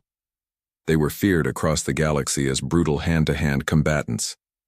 They rushed the human boarders with roars of fury, expecting easy kills. Sergeant Keller led the Marine assault team with cold efficiency. She had trained for boarding actions on a dozen hostile environments. She had fought in urban combat on Earth, where every corner might hide death. These Draken were fierce, certainly, but they fought with rage instead of discipline. Overlapping fields of fire, she ordered. Do not let them close distance. The Marines formed a tight defensive formation. When the Draken charged, they met a wall of concentrated firepower. Assault rifles designed to stop charging bears and enraged elephants on Earth made short work of alien warriors who had never faced such weapons. The few Draken who reached melee range found that human armor was not for show. Enhanced exoskeletons gave the Marines strength matching their opponents. Combat training that began in childhood gave them technique. Most importantly, humans fought with teamwork. One Marine would block and parry while two others struck from angles, coordinated perfectly. In 4 minutes, the Draken crew was subdued. Sergeant Keller stood in the ship's control room, surrounded by defeated enemies, and called back to the Valiant. Commander Brennan, the cruiser is secured. Their crew surrendered. What are your orders? Brennan's response was immediate. Treat them with respect. Medical attention for wounded. They are prisoners of war now, not targets. Let them see what mercy looks like. Across the battle space, other human boarding teams achieved similar results. The Draken had expected monsters. They found warriors who could show both fury and compassion, who fought with overwhelming force but knew when to stop. Warlord Crag, watching his fleet crumble, made a desperate decision. Send the emergency signal. Call for the main armada. Whatever these humans are, they must not be allowed to interfere with our plans. His communication officer hesitated. Warlord, the Supreme Commander will be displeased that we needed reinforcement. Crag's clawed hand smashed into the control panel. Do it. These creatures are unlike anything we have encountered. The Supreme Commander must know. The signal went out across Draken space, a call for help that would bring consequences no one could imagine. The message was simple and terrifying. We have encountered a new species. They call themselves humans. They are powerful beyond measure. Send the Armada. Send everything. Back on Centaurus Prime, the Galactic Council watched live feeds with stunned silence. High Chancellor Morven had lost count of how many times he had muttered prayers to ancient gods. Ambassador Theric wept openly, watching these unknown humans sacrifice themselves for his people. But it was the Council's military advisor, General Havix, who spoke the truth everyone was thinking. We have just witnessed a battle group from an unknown species defeat a Draken Raider fleet 3 times their size. They used weapons we considered obsolete and tactics we would call suicidal. They boarded enemy vessels in hand-to-hand combat. They sacrificed their own ships without hesitation. He paused, his voice dropping to barely a whisper. And according to our sensors, this was not even their military fleet. These were exploration vessels with minimal weaponry. What would their actual warships be capable of? The chamber remained silent. No one had an answer. No one wanted to imagine. On the Valiant, Brennan received a communication from the Quillrath flagship. Captain Silvex's face appeared on screen, her expression mixing gratitude and fear. Commander Brennan, we cannot express our thanks. You saved 40,000 lives today. We owe you a debt that can never be repaid. Brennan smiled tiredly. His uniform was torn, his face smudged with smoke. Captain Silvex, we did what anyone should do when hearing a cry for help. Now let us get your ships repaired and your people to safety. We can exchange formal gratitude later. Silvex nodded, then asked the question burning in her mind. Commander, what kind of world produces warriors like you? Brennan's smile faded. He looked tired, suddenly much older. Captain, we come from a planet called Earth. It is a beautiful world. It is also a world that has tried to kill humanity since we first stood upright. We learned to fight because we had no choice. Every species on our planet is either predator or prey. We were prey once. We decided to become something else. Before Silvex could respond, alarms blared across both bridges. The Valiant's sensor officer shouted a warning that made Brennan's blood run cold. Commander, massive gravitic disturbances detected. Multiple signatures. Distance 400,000 kilometers and closing. Sir, it is a fleet. A big one. I am reading over 200 contacts. Brennan closed his eyes briefly. They had won the battle. But the war was just beginning. All ships, damage status. Can we fight? The responses came back grim. 2 ships destroyed. 3 barely functional. Only the Valiant remained combat ready. and even it had sustained significant damage. 200 Draken warships were coming, and the humans had just used 40% of their ammunition, defeating 30. Brennan opened his eyes and began giving orders. There was no option to run. The Quillwrath civilians could not move fast enough. Someone had to buy them time, and humanity had never been good at backing down from impossible odds. Commander Brennan stood on the damaged bridge of the Valiant, staring at the tactical display that showed his death approaching. 200 Draken warships moving in perfect formation, their weapons hot and ready. His small fleet was battered, low on ammunition, running on emergency power in some sections. Every logical calculation said they should retreat immediately. Logic had never been humanity's strongest trait. "Open a channel to Captain Silvex," Brennan ordered. The Quillwrath captain's face appeared on screen, her pale blue skin even paler than before. She had seen the same sensor readings. She knew what was coming. "Commander Brennan, you must retreat. Your ships have already done more than anyone could ask. Take your people and go. We will try to buy you time." Brennan shook his head slowly. "With respect, Captain, your colony ships cannot outrun that fleet. Your weapons cannot hold them off. If we leave, you all die." "If you stay, you die with us," Silvex said softly. "That is not honor. That is waste." "Maybe," Brennan admitted. "But where I come from, we have a saying. No one gets left behind. That means you, Captain. All 40,000 of you." He paused, then smiled grimly. "Besides, we still have a few tricks left."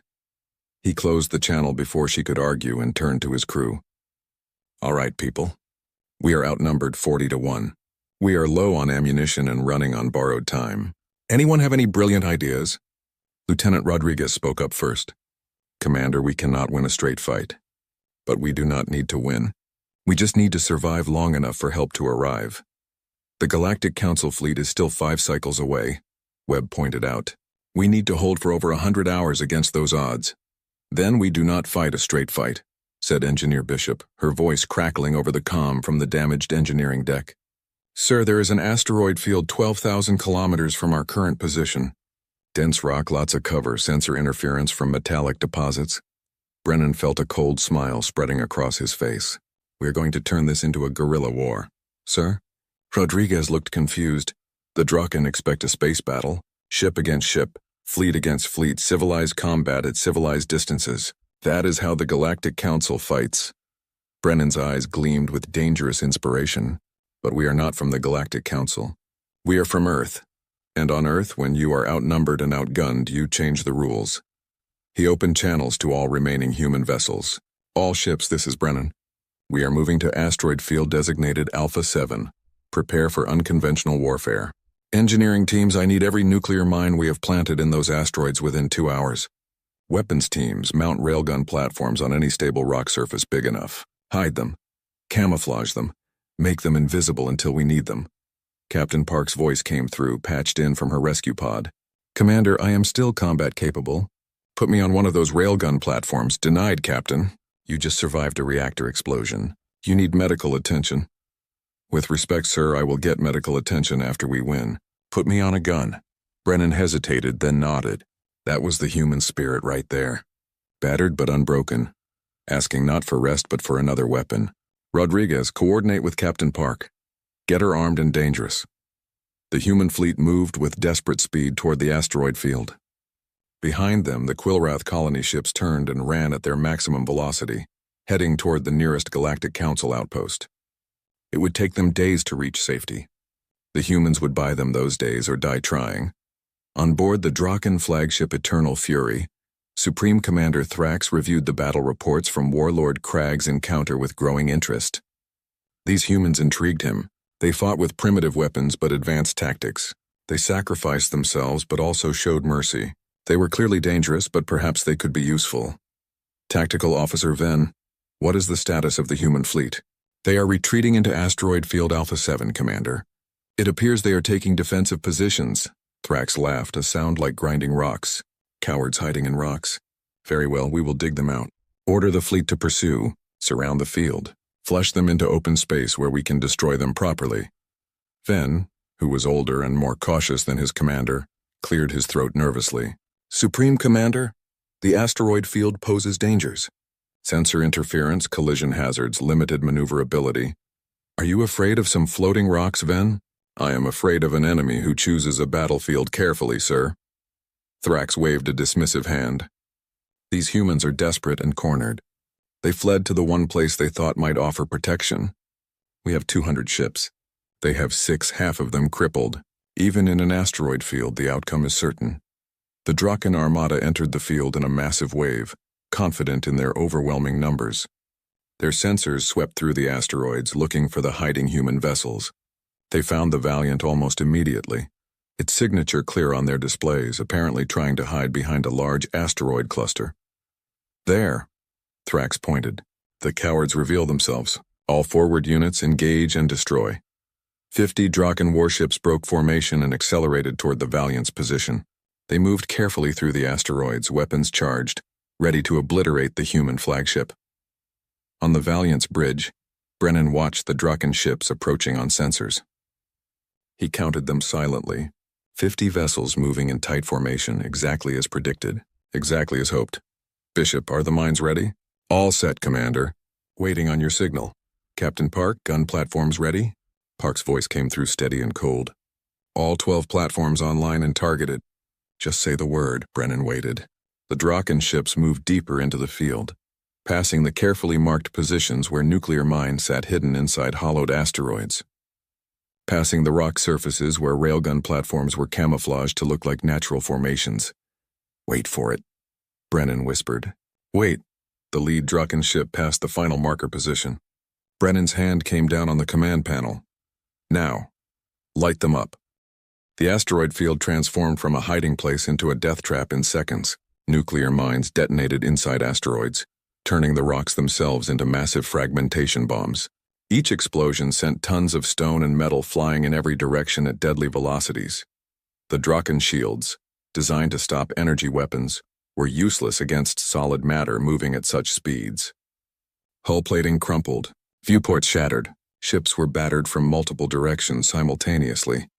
Then the railgun platforms opened fire. From 12 hidden positions, Captain Park and her fellow gunners unleashed hell. At point-blank range, the kinetic rounds punched through already damaged Draken hulls with devastating effect. Reactors breached. Ammunition stores detonated. Ships broke apart, and finally the human fleet struck. The Valiant and its remaining sister ships had not been hiding. They had been waiting. Now they emerged from behind asteroids where they had powered down completely, appearing like ghosts on Draken sensors. At ranges measured in hundreds of meters rather than thousands of kilometers, the human ships fired everything they had. Missiles screamed through the chaos. Railguns spoke their thunderous language. Energy weapons carved through damaged shields. In 90 seconds, 50 Draken warships were reduced to 23. And those 23 were scattered, disoriented, separated from their main fleet. On the Eternal Fury, Supreme Commander Thrax stared at his tactical display in disbelief. Half his forward elements gone in less than 2 minutes. The asteroid field was not cover. It was a weapon. The humans had turned the entire environment into a trap. Pull back the forward units, he ordered. Regroup the fleet. We will bombard the entire field from range, turn every asteroid to dust. But Tactical Officer Ven was already shaking his head. Sir, the remaining forward ships are being pursued. The humans are not letting them escape. Indeed, the human vessels had broken formation and were hunting through the asteroids like wolves chasing prey. Each Draken ship that tried to retreat found itself cut off, flanked, overwhelmed by superior tactics and brutal efficiency. Sergeant Keller led another boarding action, this time against a Draken destroyer that had taken engine damage.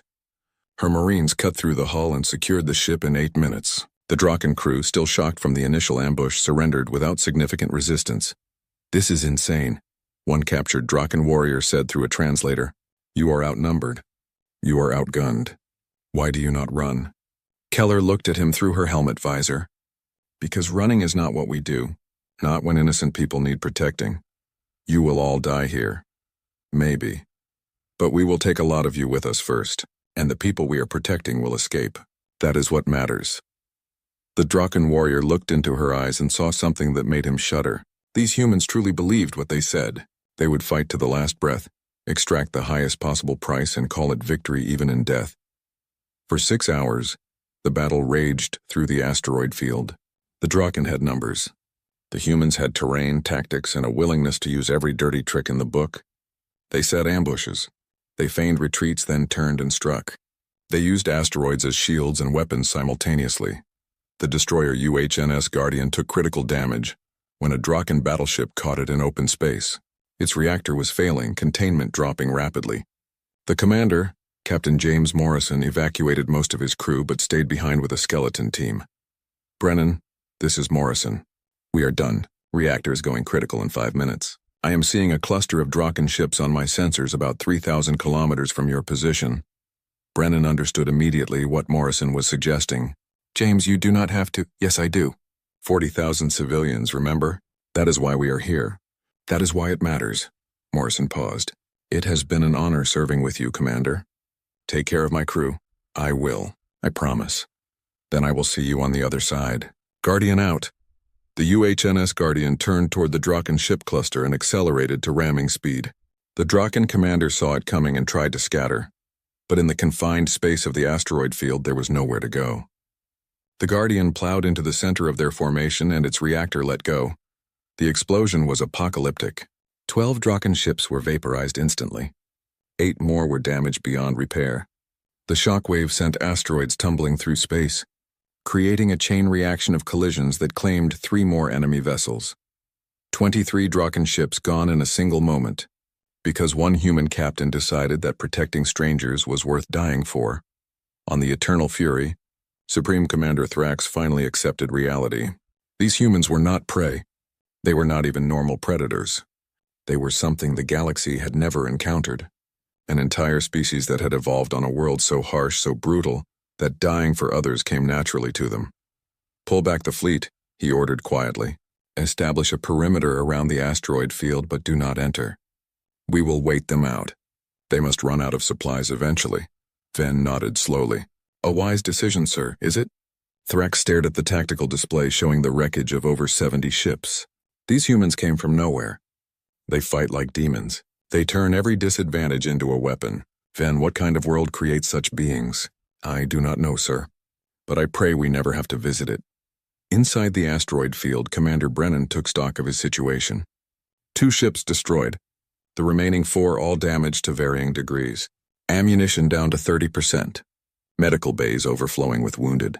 They had inflicted massive casualties on the enemy, but the Draken still had over 100 functional warships surrounding the field. He opened a channel to the Quillwrath colony fleet. Captain Silvex, what is your status? Silvex's face appeared, tears streaming down her cheeks. We are clear of the immediate danger zone, Commander. We monitored the battle. Your people, those captains who sacrificed themselves. We will remember them forever. We will sing songs of their courage to our children and our children's children. They bought you time. Use it. Get to safety. What about you? Brennan smiled tiredly. We will hold as long as we can. The Galactic Council fleet should arrive in 96 hours. We just need to survive until then. 96 hours against those odds. We have faced worse. That was a lie, but it sounded good. After the channel closed, Rodriguez leaned close. Sir, have we faced worse? No, Brennan admitted. But they do not need to know that. In the council chambers on Centaurus Prime, High Chancellor Morven stood before the assembled representatives and made an announcement that would change galactic history. Honored members, we have witnessed something extraordinary. A species we did not know existed has sacrificed itself to protect Quillwrath civilians. They face impossible odds with courage we can barely comprehend. I propose we offer them more than gratitude. I propose we offer them alliance. Ambassador Theric stood immediately. Seconded. These humans have earned our friendship with blood and sacrifice. But Councillor Dren raised an objection. High Chancellor, we know nothing about these humans, only that they are extremely dangerous. We may be inviting predators into our midst. Then we will learn about them, Morven replied.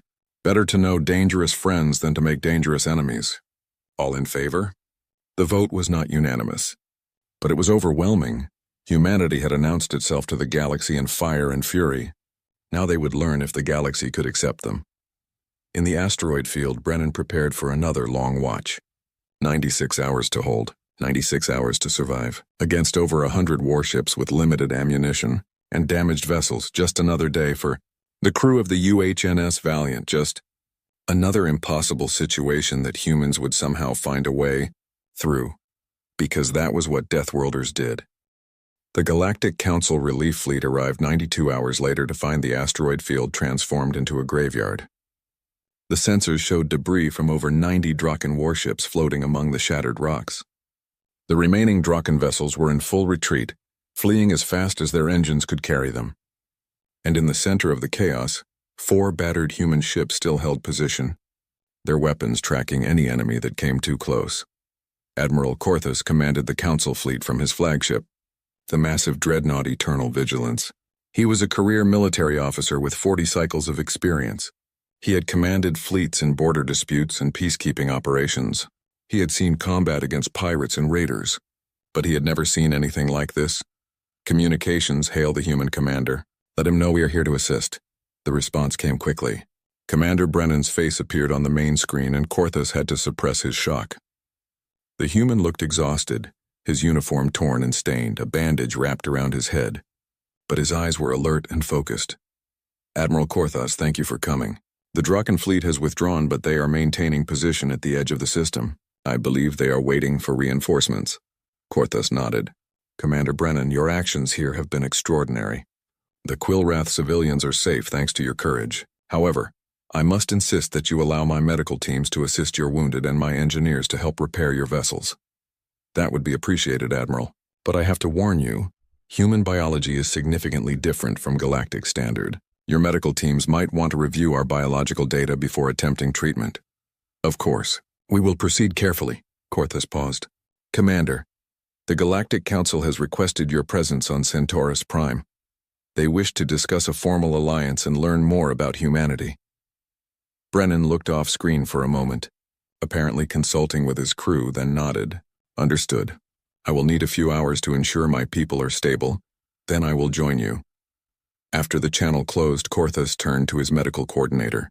Dr. Halvix, prepare your best xenobiology team. I want them ready before we board those human vessels. Dr. Halvix was already reviewing the biological data that Brennan had transmitted. His 4 eyes widened with each paragraph. Admiral, this is remarkable. Human baseline gravity is 0.98 standard, almost 3 times our own. Their atmospheric oxygen content is 21%, which would be toxic to most of our species. Their bodies contain redundant systems, accelerated healing factors, and extreme resistance to injury. Is it safe for our teams to board? For us?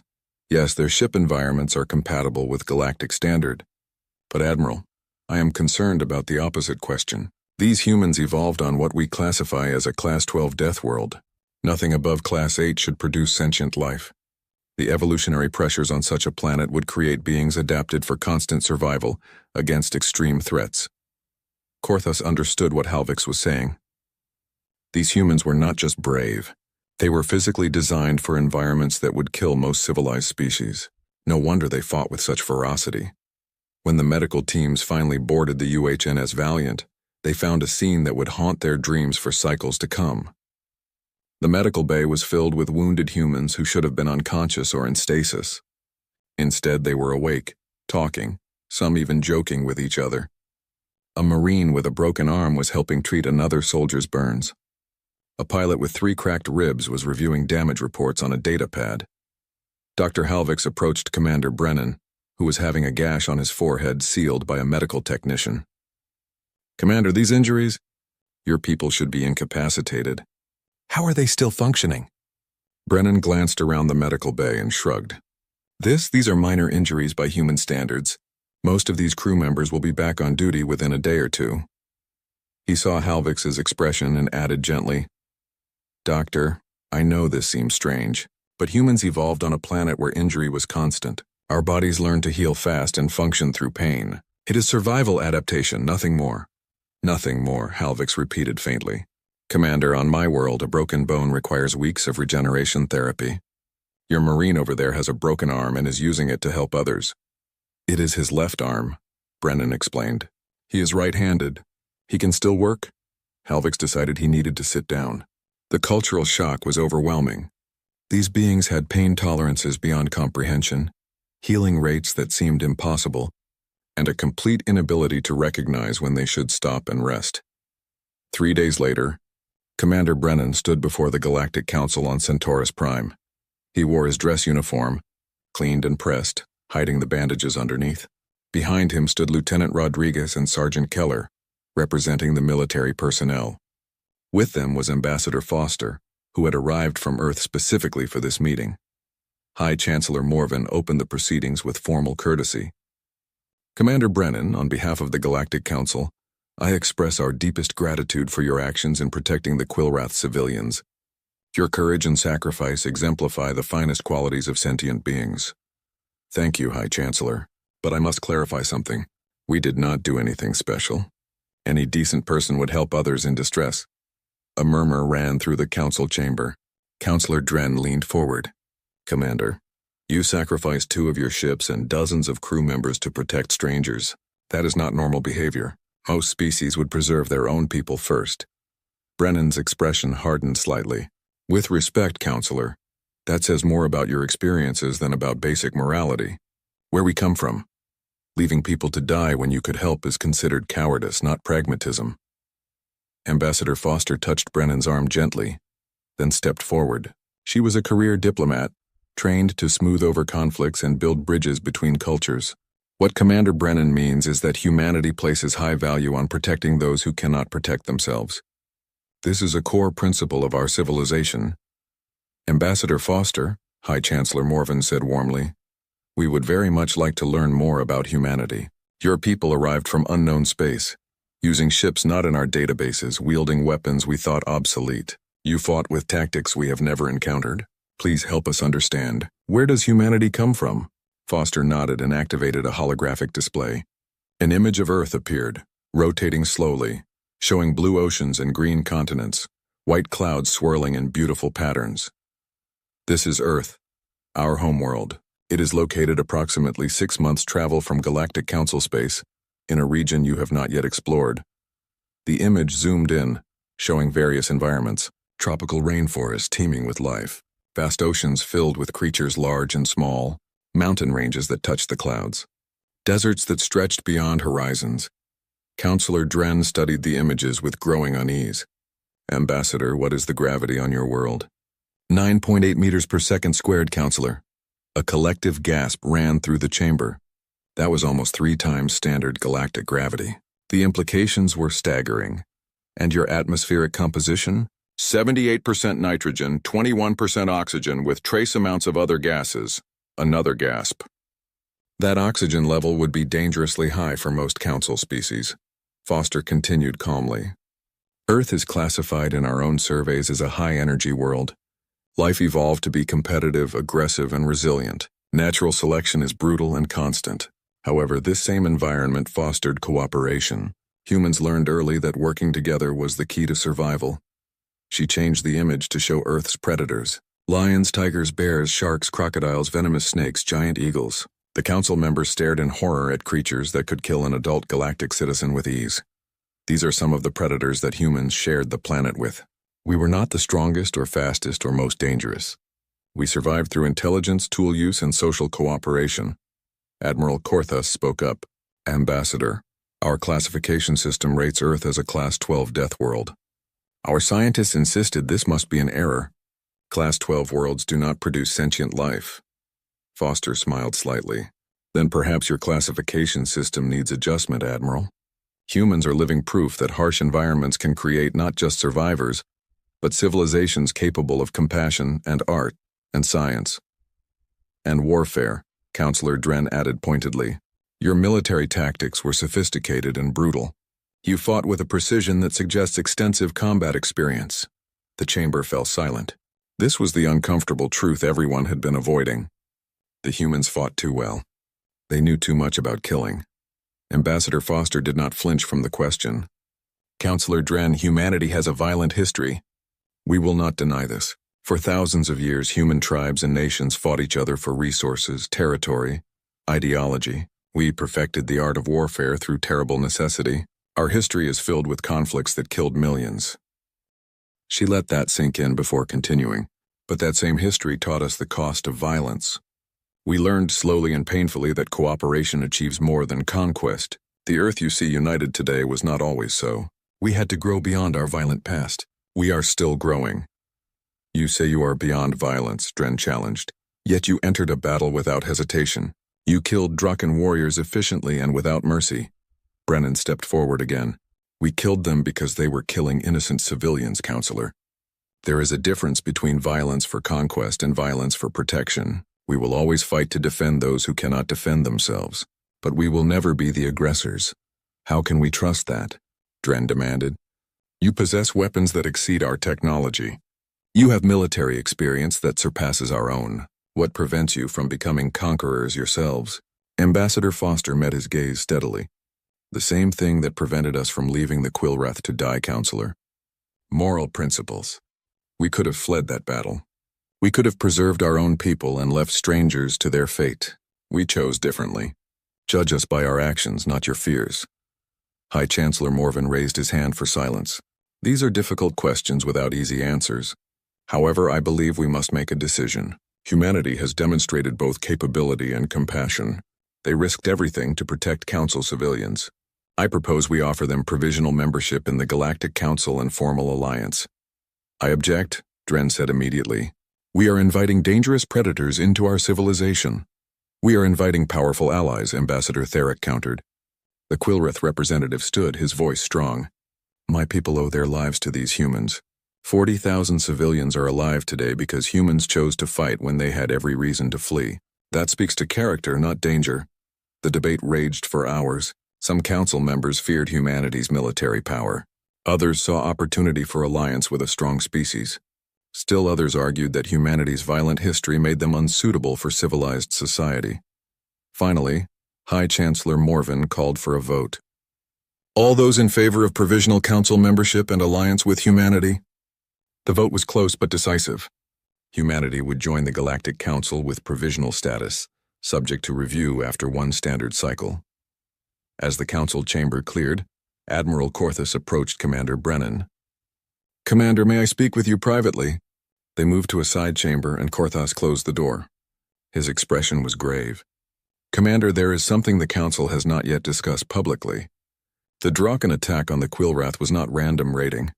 He activated a holographic display showing intercepted communications. Our intelligence service recovered these transmissions from destroyed Draken vessels. The attack was a military test. The Draken sovereignty is preparing for a full-scale invasion of council space. Brennan studied the data with growing concern. How large is their military? Over 2,000 warships according to our estimates. They have been building their fleet for decades, preparing for conquest. The attack on the Quillrath was designed to test our response times and capabilities. And now they know those capabilities are limited. Exactly. The Council fleet is designed for peacekeeping and border patrol, not total warfare. We have perhaps 400 military vessels scattered across dozens of systems. Against 2,000 Draken warships, we would be overwhelmed. Brennan was silent for a moment. Admiral, what are you asking me? I am asking if humanity would be willing to help us. Not just with ships, but with knowledge. You understand warfare in ways we never wanted to learn. You have tactics and strategies that could make the difference between survival and extinction. You want us to teach you how to fight. I want you to help us survive. Korthus looked tired suddenly, old beyond his cycles. I have commanded fleets for 40 years, Commander. I have studied military history and strategy. But it is all theoretical. The Council has not fought a real war in over 2 centuries. We have forgotten what total warfare means. You have not. Brennan thought about Earth's bloody history, the world wars, the countless conflicts, the millions who died, learning the lessons that humanity now possessed. That knowledge was purchased with blood and suffering. But it could also save lives. I will need to consult with Earth, Admiral. This is beyond my authority to decide. But I think I can promise you this much. If the Draken invade, humanity will stand with the Council. We do not abandon friends? Korthus nodded gratefully. That is all I can ask. As Brennan left the chamber, he found Sergeant Keller waiting in the corridor. She fell into step beside him. How bad is it, sir? 2,000 enemy warships against a Council fleet designed for peacekeeping. It is going to be a slaughter. Unless we help. Unless we help, Brennan agreed. Keller, are we doing the right thing? We came out here to explore, make peaceful contact. Now we are about to get involved in an interstellar war. Keller was quiet for a moment. Sir, do you remember why you ordered us to respond to that distress call? You said when someone is drowning, you do not check if they speak your language first. Well, the Galactic Council is drowning. They just do not know it yet. We can help them. So we will. Brennan smiled slightly. When did you become a philosopher? I had a good teacher, sir. Across the galaxy in the dark heart of Draken space, Supreme Commander Thrax stood before the assembled warlords of the sovereignty. He had returned from the battle at the asteroid field with his fleet shattered and his pride wounded. Now he would face judgment. But instead of punishment, the warlords listened to his report with intense interest. The humans had defeated superior numbers through superior tactics. They had turned the battlefield itself into a weapon. They had fought with a ferocity that the Draken, for all their reputation as brutal warriors, had never encountered. These humans are dangerous, Thrax concluded. They should not be underestimated. The eldest warlord, ancient and scarred, leaned forward. You say they are dangerous. I say they are teachers.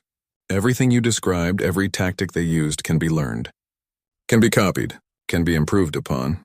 You want us to fight like the humans? I want us to learn from the humans, the elder corrected. Then use that knowledge to conquer them and the entire council. If these Deathworlders can turn a disadvantage into victory, imagine what we could do with their tactics and our numbers. Thrax felt a chill run through him.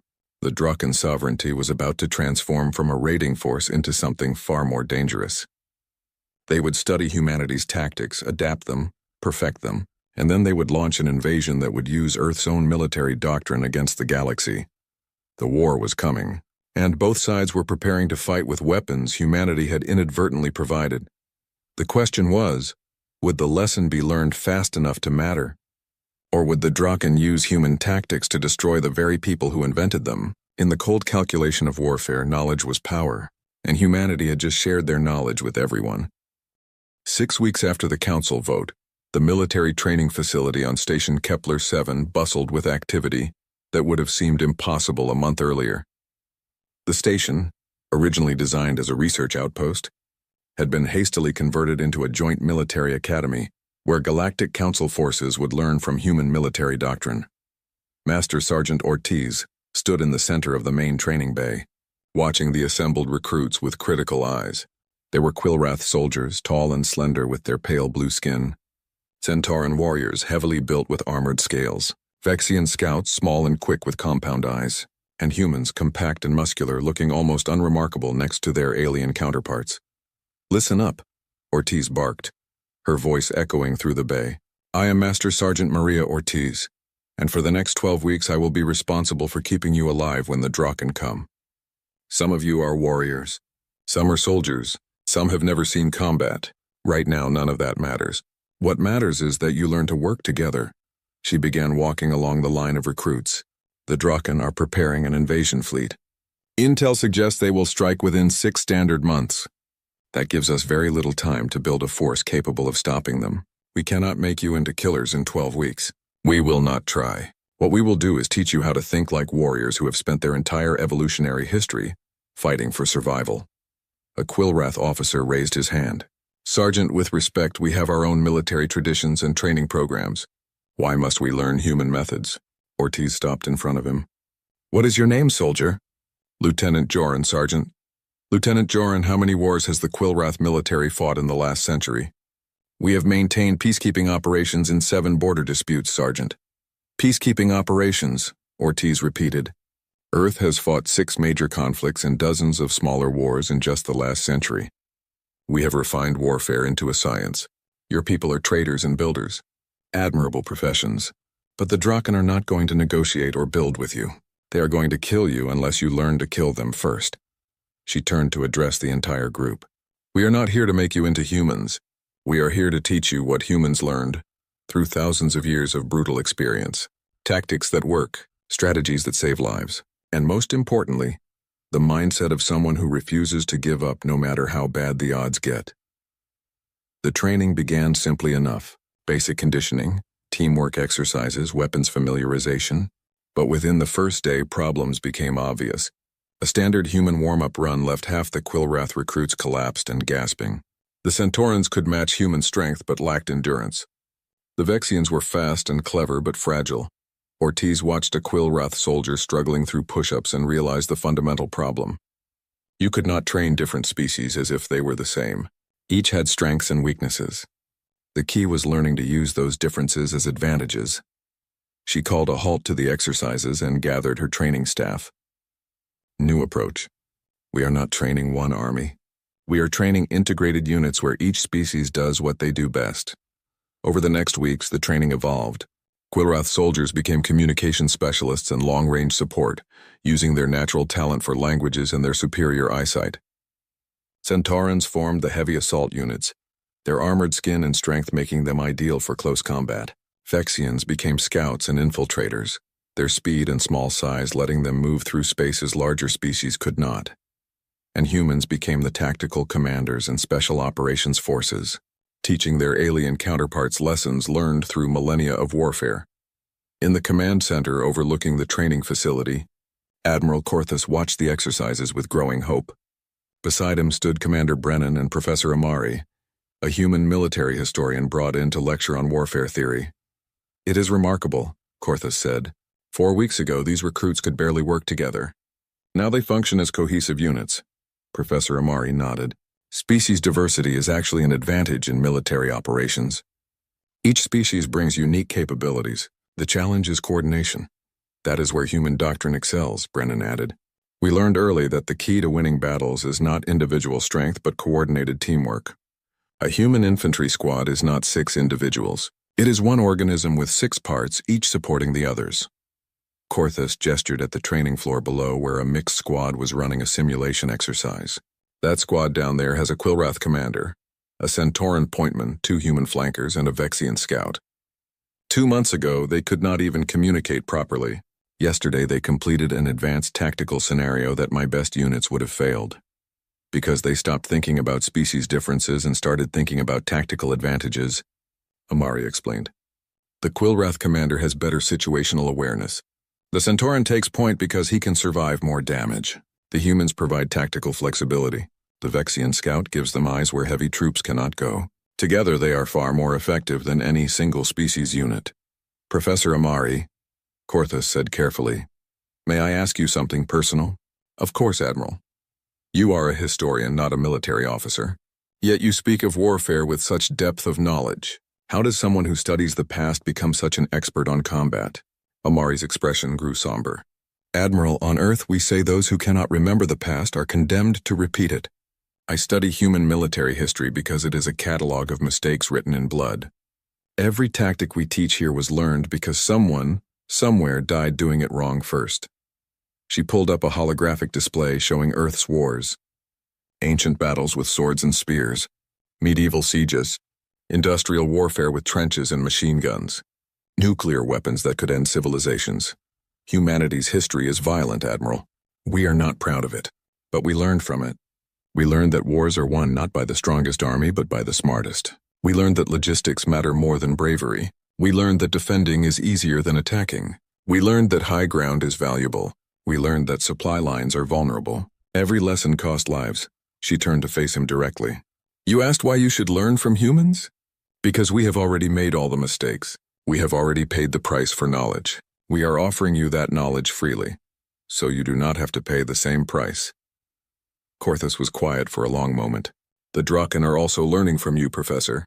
Our intelligence reports indicate they are studying human tactics. I know, Amari said, which is why we must teach you faster than they can learn. The advantage of human military doctrine is not any single tactic. It is the philosophy behind it. Adaptability, flexibility, the willingness to change strategies based on circumstances. The Draken will learn our tactics, but tactics without understanding are just movements. We are teaching you to think like warriors, not just fight like them. On the training floor, Sergeant Keller was working with a squad that included Joran, the Quillrath lieutenant who had questioned the training on the first day. They were running an ambush scenario, and Keller watched critically as Joran directed his mixed-species team. Contact right, Joran called out. Centauran forward, establish firing position. Vexian, flank left and locate their second position. Humans suppressing fire. The squad moved with practiced efficiency. The Centauran soldier charged forward. his armored body absorbing simulated fire as he established a defensive position. The Vexian scout disappeared into the terrain, moving too fast to track. The human soldiers laid down covering fire, their weapons precise and controlled. Enemy position located, the Vexian reported. 3 hostiles light cover 40 meters north. Centauran hold position. Humans prepare fragmentation. Vexian on my mark illuminate the target. 3, 2, 1 mark. The Vexian scout lit up the enemy position with a targeting laser. The humans threw simulated grenades with mechanical precision. The exercise computer declared all 3 enemies eliminated. Keller walked over to Joran with a slight smile. Not bad, Lieutenant. You adapted to the situation, used each team member according to their strengths, and completed the objective with 0 friendly casualties. Joran looked surprised. Thank you, Sergeant. But I have a question. In a real battle, would this work? The Drucken are experienced warriors. Will these tactics be sufficient? Honestly, no one knows until the shooting starts, Keller admitted. But I can tell you this. 4 weeks ago, your squad would have died in the first 30 seconds of that scenario. Today you won decisively. That is improvement that matters. She gestured for Joran to walk with her away from the squad. Lieutenant, I am going to be straight with you. The Drucken outnumber Council forces 5 to 1. They have better ships, more weapons, and a culture built around conquest. The only advantages you have are unity, knowledge, and determination. The first 2 we can teach. The third comes from inside. You are saying we might lose. I am saying the odds are bad. But humans have a saying. It is not the size of the dog in the fight. It is the size of the fight in the dog. The Drucken expect you to break and run when they attack. If you stand and fight smart, you can win. Not because you are stronger, but because you refuse to quit. Joran looked at his squad, now resting and reviewing the exercise. Sergeant Keller, may I ask why humanity is helping us? You have no obligation. You could return to your space and remain safe while we fight the Drucken. Why risk your lives for strangers? Keller considered the question. Because we have been where you are, Lieutenant. Earth was once full of separate nations that fought each other constantly. We had world wars that killed millions. We developed weapons that could destroy our entire planet. And we learned slowly that survival requires cooperation. When Commander Brennan answered that distress call, he was not just saving Quillrath civilians. He was demonstrating what humanity believes, that we are all connected, that suffering anywhere should matter everywhere, that the strong have an obligation to protect the weak. That is a beautiful philosophy, Sergeant. It is a necessary philosophy, Lieutenant, because if we do not stand together, we will die separately. The Drucken are not just your enemy. They are a threat to every peaceful civilization in the galaxy. If we let them conquer Council space, Earth is next. So we fight here now alongside you, not as strangers, but as allies. Across the galaxy, in the war chambers of the Drucken sovereignty, a very different kind of training was taking place. Supreme Commander Thrax reviewed tactical reports from his training exercises with satisfaction. His warriors were learning fast, adapting human tactics to Drucken capabilities. Ambush tactics?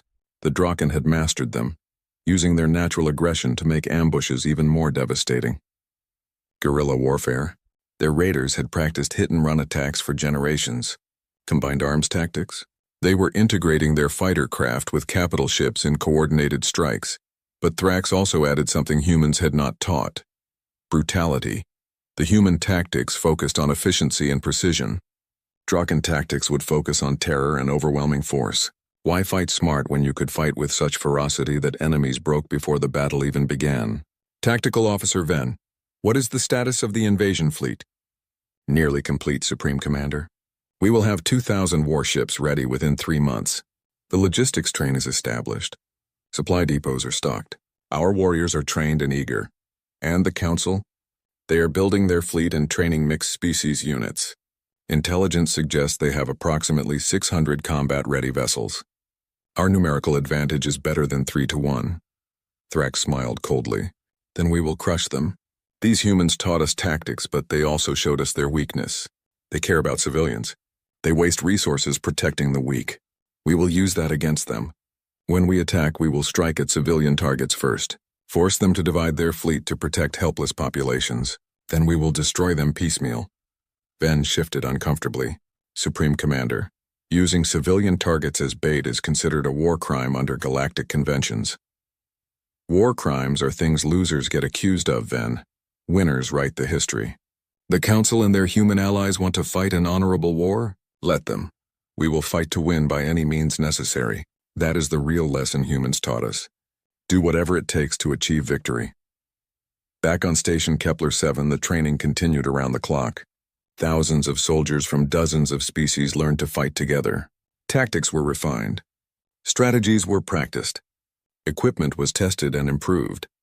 Ambassador Foster walked through the facility with High Chancellor Morven, discussing the political situation. The provisional membership is going well. Human merchant ships are beginning trade with Council worlds. Scientific exchanges have begun. Cultural programs are introducing humanity to galactic society. All positive developments, Morven agreed. But there is tension. Some Council members still fear humanity. They see your military power and worry about future intentions. I cannot blame them, Foster said honestly. We are the new kids in the neighborhood and we showed up armed and dangerous. Trust takes time. Time we may not have. Ambassador, our intelligence suggests the Draken invasion will begin within 2 to 3 months. We are racing against the clock. Foster stopped walking and turned to face him. High Chancellor, I need you to understand something about humanity.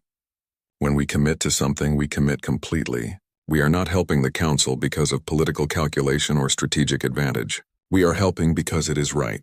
Whatever comes, humanity will stand with you. Even if it costs human lives, especially then. The price of freedom is often paid in blood. We learned that on Earth. We are willing to pay it here. Morven placed his hand on her shoulder in a gesture of respect. Ambassador, I am beginning to understand why the Quillwrath call you the Guardians now. You appeared from nowhere to save them. You are training us to save ourselves. You ask for nothing in return except friendship. Not quite nothing, Foster said with a slight smile. We are asking you to stand with us when the fight comes. To not break. To not surrender. To believe that together we can win even when the odds say we cannot. That is what we need from you. The will to fight. You will have it, Morven promised. The Council has authorized full military mobilization. Every world is contributing ships and personnel. We are building the largest fleet in Council history. Then we have a chance. Not a certainty, but a chance. And sometimes that is enough. In the training bay, Master Sergeant Ortiz called the entire assembled force to attention. Thousands of soldiers from across the galaxy stood together, united by a common purpose. Graduation is tomorrow, Ortiz announced. You have completed 12 weeks of intensive training. You have learned tactics, strategy, and teamwork. You have become something new. Not human warriors, not Quillwrath soldiers, not Centauran fighters. You are the first truly integrated galactic military force in history. You are proof that different species can work together for a common goal. She paused, looking across the assembled faces, both human and alien. The Draken are coming. They outnumber us. They are experienced and brutal. They will show no mercy, but they will learn something they do not yet understand. That courage is not about being unafraid. Courage is being terrified and fighting anyway. That strength is not about individual power. Strength is standing together when standing alone would be easier. That victory is not about being the biggest or strongest or most numerous. Victory is about refusing to quit even when quitting would be rational. Her voice rose, echoing through the bay. You are ready. Not because you are perfect, but because you are committed. Tomorrow you deploy to your units. Next month you face the enemy. And when that day comes, remember what you learned here. Remember that you are not alone. Remember that billions of people across the Council are depending on you. And remember that humans have a saying that has carried us through our darkest hours. It is not about how hard you can hit. It is about how hard you can get hit and keep moving forward. That is how winning is done. The soldiers erupted in cheers, a sound that mixed human voices with alien calls, creating a symphony of determination that echoed through the station. Sergeant Keller stood beside Lieutenant Joran, watching the celebration. Think they are ready? Joran asked quietly. As ready as they will ever be, Keller replied. The rest is up to luck and skill. And courage. And courage, Keller agreed. The most important ingredient of all. Across the stars, two forces prepared for inevitable collision. The Galactic Council fleet, smaller but trained in human tactics, waited with nervous determination. The Draken Armada, massive and confident, prepared to sweep across civilized space like a plague. And humanity, the Deathworlders who had never asked to be guardians, stood ready to face the storm alongside their new allies. The war was coming. and the galaxy would learn what happened when peaceful civilizations, guided by warriors from a world that should not produce sentient life, decided to stand and fight. Idic anomaly at the edge of council space, like a wound being torn in reality itself. Admiral Kortha stood on the bridge of the Eternal Vigilance, watching the sensor data stream in with a sick feeling in his stomach. 2,000 Draken warships, just as intelligence had predicted, dropping out of faster-than-light travel in perfect formation. The invasion had begun. Communications, send the alert to all council fleets. Execute Defense Plan Omega. All civilian populations in border systems begin immediate evacuation. Across dozens of star systems, the carefully prepared response activated like a machine. Military vessels moved to defensive positions. Civilian transports began loading refugees. Orbital stations powered up shields. And 600 council warships, a mix of every species in the Alliance, formed up into the largest military fleet the galaxy had seen in 2 centuries. On the human carrier, UHNS Resolute, Commander Brennan received the alert and immediately began issuing orders. His task force consisted of 12 human vessels and 30 mixed council ships, designated as Strike Group Talon. Their mission was simple in concept, terrifying in execution. While the main council fleet engaged the Draken Armada head-on, Strike Group Talon would slip past the battle and strike at Draken supply lines. This is it. People. Brennan addressed his crew over the ship-wide channel. Everything we have trained for comes down to this moment. The Draken expect a conventional battle, fleet against fleet, strength against strength. We are going to show them why humans do not fight conventional wars. Lieutenant Rodriguez looked up from his tactical station. Sir, the Draken fleet is splitting. Main force heading toward the Helix Nebula defensive line. Secondary force, approximately 400 ships moving to flank our position. They learned from our asteroid field trap, Brennan muttered. They are not going to let us control the battlefield this time. Navigator Webb, plot us a course away from the secondary force. Make it look like we are retreating in panic. Sir? Webb looked confused. The Draken think they understand us now. They think we are ambush predators who need terrain advantages. Let them think we are running scared. Meanwhile, we are going exactly where we need to go.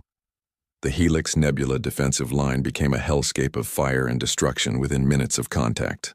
The Draken fleet attacked with overwhelming force, their tactics refined from studying human doctrine. They used combined arms, coordinated strikes, aggressive maneuvers, everything they had learned from watching how humanity fought. But Admiral Korthas had learned too. The Council fleet did not meet the Draken charge head-on. Instead, they formed a defensive sphere, overlapping fields of fire supporting each other exactly as human military theory dictated. When Draken ships tried to break through, they met concentrated fire from multiple directions. On the Quillrath battleship Unity's Pride, Captain Silvex commanded a mixed squadron with coal deficiency. All ships target their forward elements. Do not chase. Let them come to us. Conserve ammunition. Support your wing partners. Her tactical officer was Lieutenant Joran, promoted after his excellent performance in training. He coordinated the squadron with precision, calling targets, managing fire patterns, keeping everyone working as one unit. 3 Draken cruisers breaking formation, attempting to flank, Joran reported. Centauran heavy units intercept, Silvex ordered. Quillrath long-range batteries suppressing fire on their approach vector. Human destroyers hold position and prepare to support the Centaurans if needed. The squadron moved like a living organism, each part supporting the others. The Centauran ships, heavily armored and powerful, blocked the Draken flanking attempt. The Quillrath vessels provided covering fire with their superior long-range weapons. The human destroyers waited in reserve, ready to exploit any opening. The Draken cruisers realized too late they had been baited into a trap. Caught between the Centauran wall and Quillrath firepower, they took devastating damage. 2 were destroyed outright, the third crippled and drifting. Target destroyed, Jorn reported with satisfaction. Squadron integrity holding at 92%. Ammunition expenditure within acceptable parameters.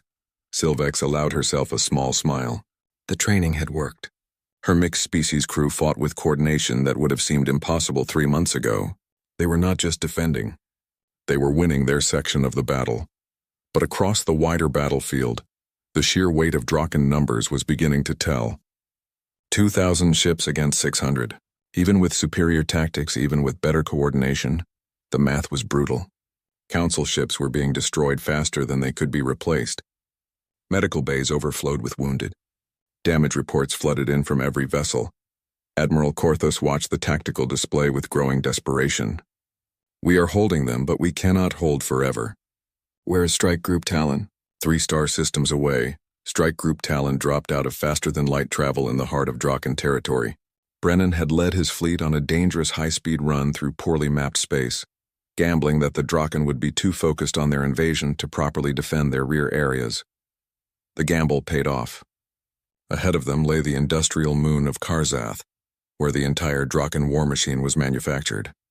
Shipyards, ammunition factories, fuel refineries, supply depots, everything the invasion fleet needed was produced here. Engineer Bishop, are your teams ready? Ready and eager, Commander. We have been planning this for weeks. Brennan smiled grimly. Then let us show the Draken what human special operations forces can do. All ships launch assault shuttles. Teams Alpha through Epsilon, you have your targets. Remember, this is not about destroying everything. This is about creating maximum chaos with minimum time. Hit your objectives and get out fast. 30 assault shuttles dropped from the human carriers, each carrying a demolition team specially trained for this mission. They raced toward the moon's surface using stealth systems to avoid detection for as long as possible. When Draken defense systems finally spotted them, the shuttles scattered, forcing the defenders to split their fire. Sergeant Keller led Team Alpha toward the main shipyard complex. Her shuttle took hits from ground-based weapons, alarms screaming, hull plates glowing red from energy impacts. The pilot pushed the craft to its limits, weaving through incoming fire with desperate skill. 30 seconds to landing, the pilot called out. It is going to be rough. We signed up for rough, Keller replied. She turned to her team, a mix of human Marines and Vexian scouts. Remember, we have 2 hours to plant charges and extract. The Vexians scout ahead. Humans provide security and plant the demolitions. Simple, clean, professional. The shuttle crashed more than landed, skidding across the surface in a shower of sparks. The rear hatch blew open and the team poured out into a Draken industrial complex that stretched beyond the horizon.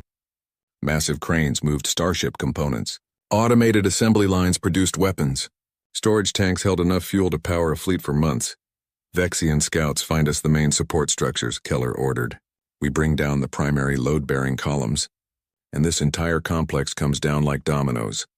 The Vexians disappeared into the maze of machinery, their small size and speed making them nearly impossible to track. Minutes later, their reports came back identifying critical structural points. Keller's Marines moved with practiced efficiency, placing nuclear demolition charges at each point. These were not the crude explosives of Earth's past. These were precisely calibrated devices designed to create cascading structural failures. One charge would weaken a support column. The collapse would overload neighboring supports. Within seconds, an entire section would come down. Draken security forces finally responded, dozens of armed warriors rushing toward the sabotage team. But Keller's Marines were ready. They had trained for this exact scenario, fighting in industrial environments against superior numbers. Defensive positions, make them come through the choke points. The Marines established overlapping fields of fire between massive pieces of machinery. When the Draken charged, they met precision fire from soldiers who had learned to fight in Earth's harshest environments. The Draken were brave and fierce, but they were fighting on ground of humanity's choosing. Charges set, one of the demolition specialists reported. Timer set for 1 hour. All teams, this is Alpha Leader, Keller broadcast. Primary objective complete. Begin extraction. Across the industrial moon, other teams reported similar success. Fuel refineries rigged to explode. Ammunition depots set to detonate in chain reactions. Power generation facilities tagged for destruction. Every critical piece of infrastructure that supported the Draken war machine was marked for death. The extraction was even more chaotic than the insertion. Draken forces, now fully alert, swarmed from every direction. The assault shuttles came in hot, taking heavy fire, some trailing smoke and flame. Not all would make it back. Team Delta's shuttle was hit by a direct strike from a heavy weapon just as it was loading. The craft exploded in a ball of fire, killing everyone on board. Keller watched it happen on her tactical display and felt the familiar pain of losing comrades. But there was no time to mourn. Not yet. All teams, emergency extraction protocols. Shuttles that can fly, pick up anyone you can. We leave no one behind. Her own shuttle was overloaded, carrying Marines from 2 other teams whose transports had been destroyed. They lifted off with Draken fire tearing into the hull, the pilot fighting the controls as systems failed and alarms screamed. "Come on, baby," the pilot muttered. "Just a little further. Just get us to orbit." The shuttle broke atmosphere, trailing fire, its engines barely functioning, hull breached in a dozen places. But it made it to the waiting carrier, crashing into the landing bay in a barely controlled emergency landing. Keller climbed out of the wreckage and counted heads. 3 teams accounted for. Team Delta gone completely. Team Echo down to half strength. But the mission was complete. The charges were planted. In 53 minutes, the Draken war machine would suffer a blow it could not recover from. Commander Brennan stood on the bridge of the Resolute watching the countdown timer. Around him, his strike group formed a defensive perimeter, ready to fight their way out if necessary. But the Draken defenders were disorganized, confused about what had happened. By the time they understood, it would be too late. "Sir, Draken defense fleet approaching. 20 ships, cruiser class or larger," Rodriguez reported. "Time to detonation? 45 minutes. Then we hold here for 45 minutes. All ships defensive formation. Make them come to us." The Draken defense fleet attacked with fury, realizing too late what the human strike force had done. They threw themselves at Strike Group Talon with desperate aggression, trying to break through and somehow stop the demolition charges. But the human and council ships had trained for exactly this scenario.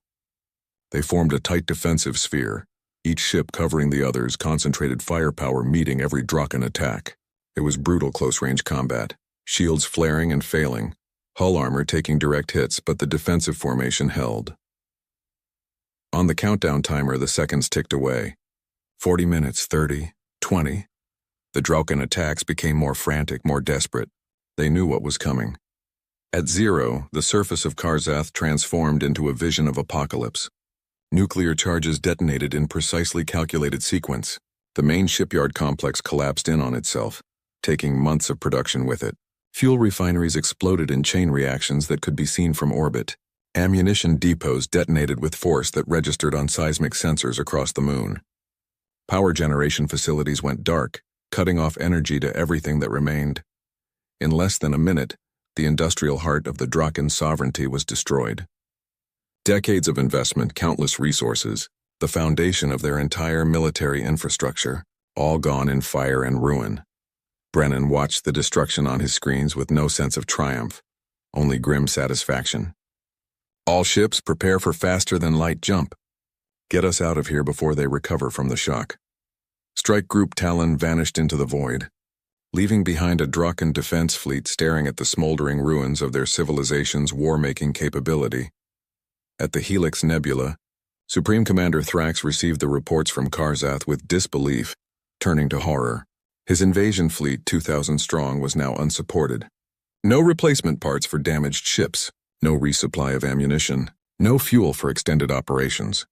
The humans had cut his supply lines in a single devastating strike. "How long can we sustain combat operations?" he demanded of his logistics officer. "At current expenditure rates, perhaps 4 more days, Commander. Then we will have to withdraw or we will be stranded in enemy territory without supplies." Thrax stared at the tactical display showing the ongoing battle. His fleet was winning, slowly grinding down the Council defenders through sheer weight of numbers. But it was a Pyrrhic victory.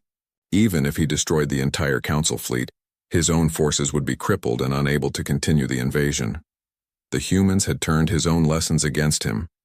He had learned that warfare was about logistics and supply. They had simply applied that lesson more ruthlessly than he had imagined possible. "Pull back the fleet," he ordered bitterly. "Fighting retreat. Preserve as many ships as possible." We cannot win this war today. Tactical Officer Venn looked shocked. "Supreme Commander, we have them beaten. Another day and the Council fleet will break. Another day and we will be out of ammunition and fuel, stranded in hostile space while the Council brings in reinforcements. The humans outplayed us, Venn. They let us commit to a battle we could not sustain. We fought their fleet while they destroyed our ability to fight." On the Eternal Vigilance, Admiral Korthas watched in amazement as the Draken fleet began withdrawing. His own fleet was battered, dozens of ships destroyed or crippled, thousands of crew members dead or wounded. But they had held. Against impossible odds, they had held. "Sir, the Draken are retreating." his tactical officer reported with disbelief in his voice. Do not pursue, Korthus ordered immediately. Reform our lines, tend to our wounded, recover escape pods. Let them go. We have won enough for today. Captain Silvex stood on the bridge of Unity's Pride, surrounded by her exhausted crew, and felt tears streaming down her face. They had survived. Against a force 3 times their size, using tactics they had learned only months ago, fighting alongside species they barely knew. They had survived and won. Lieutenant Joran looked at the casualty report scrolling across his screen and felt the weight of victory. They had lost 38 ships from the Council fleet. Over 4,000 beings dead, thousands more wounded. The cost had been terrible, but they had stopped an invasion that would have killed billions. They had shown the Draken that conquest would not be easy. They had proven that different species could stand together. Lieutenant, Silvex said softly, signal all ships in our squadron. Well done. Stand down from battle stations.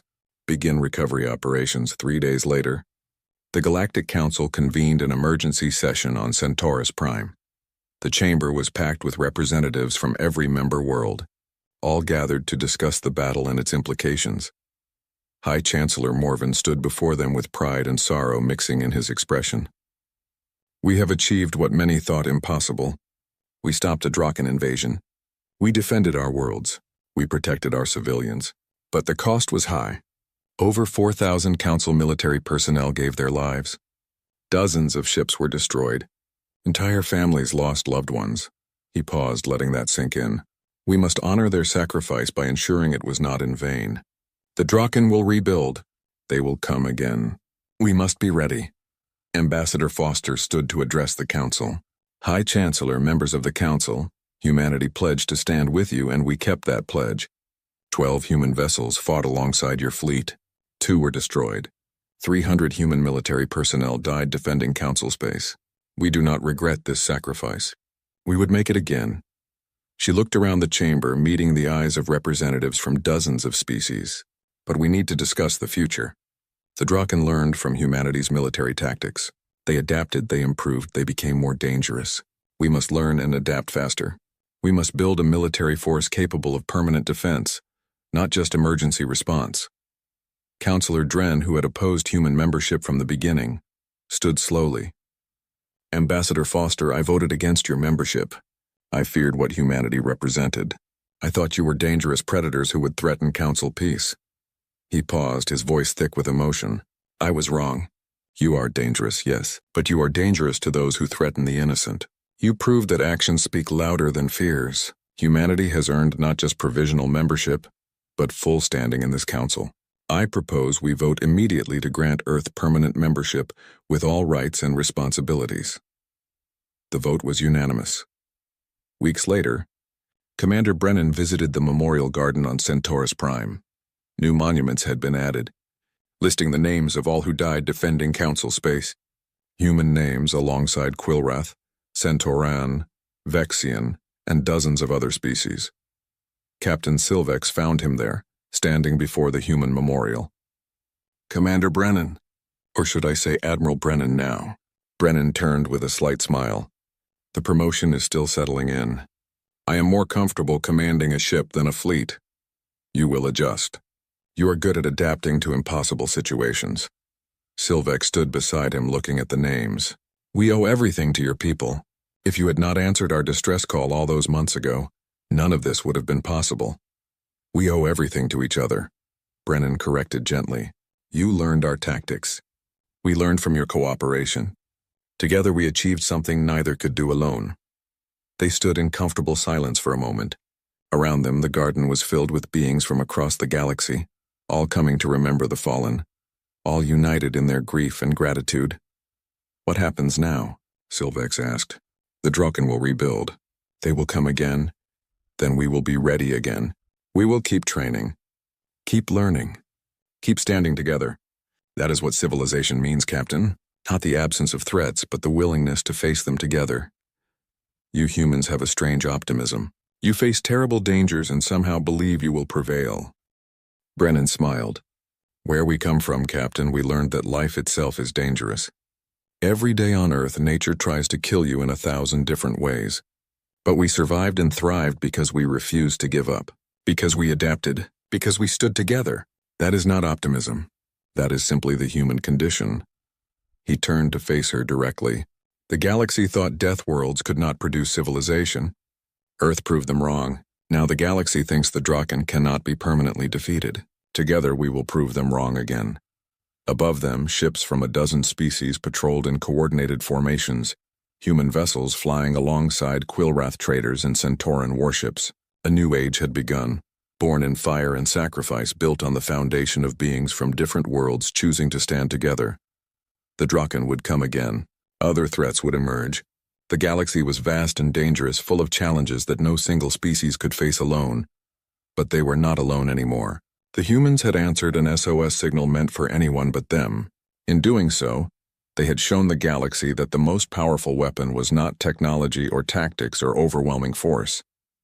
It was the simple determination to protect those who could not protect themselves. To stand firm when standing was hardest. To offer hand in friendship even to those who were different. That was the legacy of the Deathworlders. Not conquest or domination, but guardianship and alliance. And the galaxy would never be the same. In the command center on Earth, deep in the United Human Government headquarters, officials reviewed the reports from Council Space. Humanity's first major venture into galactic politics had been baptized in blood and fire. But it had also opened doors to possibilities no one had imagined. The Secretary General signed the orders establishing permanent human military presence in Council Space, allocating resources for expanded training programs, and authorizing diplomatic missions to every member world. "We went looking for neighbors," she said to her advisors. "We found family worth dying for. Whatever comes next, we face it together." On the frontier of Draken space, Supreme Commander Thrak stood in the ruins of Karzath, watching reconstruction crews begin the long process of rebuilding. It would take years, perhaps decades, to restore what the humans had destroyed in minutes, but he was not discouraged. He had learned valuable lessons. The humans were not invincible. They could be hurt. They could lose ships and personnel. And most importantly, they cared about protecting others. That care was both their greatest strength and their greatest weakness. "The war is not over," he told Tactical Officer Venn. "It is merely paused. We will rebuild. We will learn from our mistakes. And we will return stronger than before. And if the humans stand with the Council again," Thrak smiled coldly, "then we will use their own principles against them. We will threaten civilians and force them to divide their forces. We will strike at their supply lines as they struck at ours. We will become what they fear most, an enemy who learns as fast as they do." The Cold War between the Draken sovereignty and the Galactic Council had begun. Both sides preparing, both sides training, both sides knowing that the next conflict would be even more terrible than the last. But for now there was peace. Hard-won, fragile, temporary perhaps, but real. In the training facility on Station Kepler 7, Master Sergeant Ortiz addressed a new class of recruits. More species this time. As word spread of the integrated unit's success, they looked at her with hope and determination, ready to learn, ready to stand together. "Welcome to the first day of the rest of your lives," Ortiz began. "You are here because your worlds chose to stand against tyranny. You are here because you believe that cooperation is stronger than conquest. You are here because someone somewhere answered an SOS signal when they had no obligation to do so." She paused, looking across the assembled faces. "That is the legacy you inherit. Not the legacy of humanity alone, but the legacy of every being who chooses to stand for others. Learn it well. Carry it forward. And when the next threat comes, remember that you are not alone. You never were. You never will be." The recruits stood at attention, a symphony of different species united by common purpose. They were the future. The proof that different worlds could build something greater together than any could achieve alone. And somewhere in the vast darkness of space, other distress signals waited. Other civilizations faced dangers they could not overcome alone. Other opportunities for strangers to become allies, for the weak to find protection, for the isolated to discover community. The galaxy was changing. The age of isolated civilizations was ending.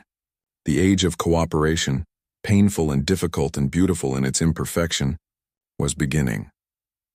All because Deathworlders from an impossible world heard a cry for help and decided that where you came from mattered less than what you chose to do.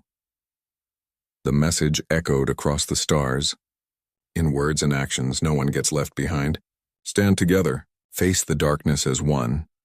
And the darkness, vast as it was, learned to fear the light of unified civilization standing guard.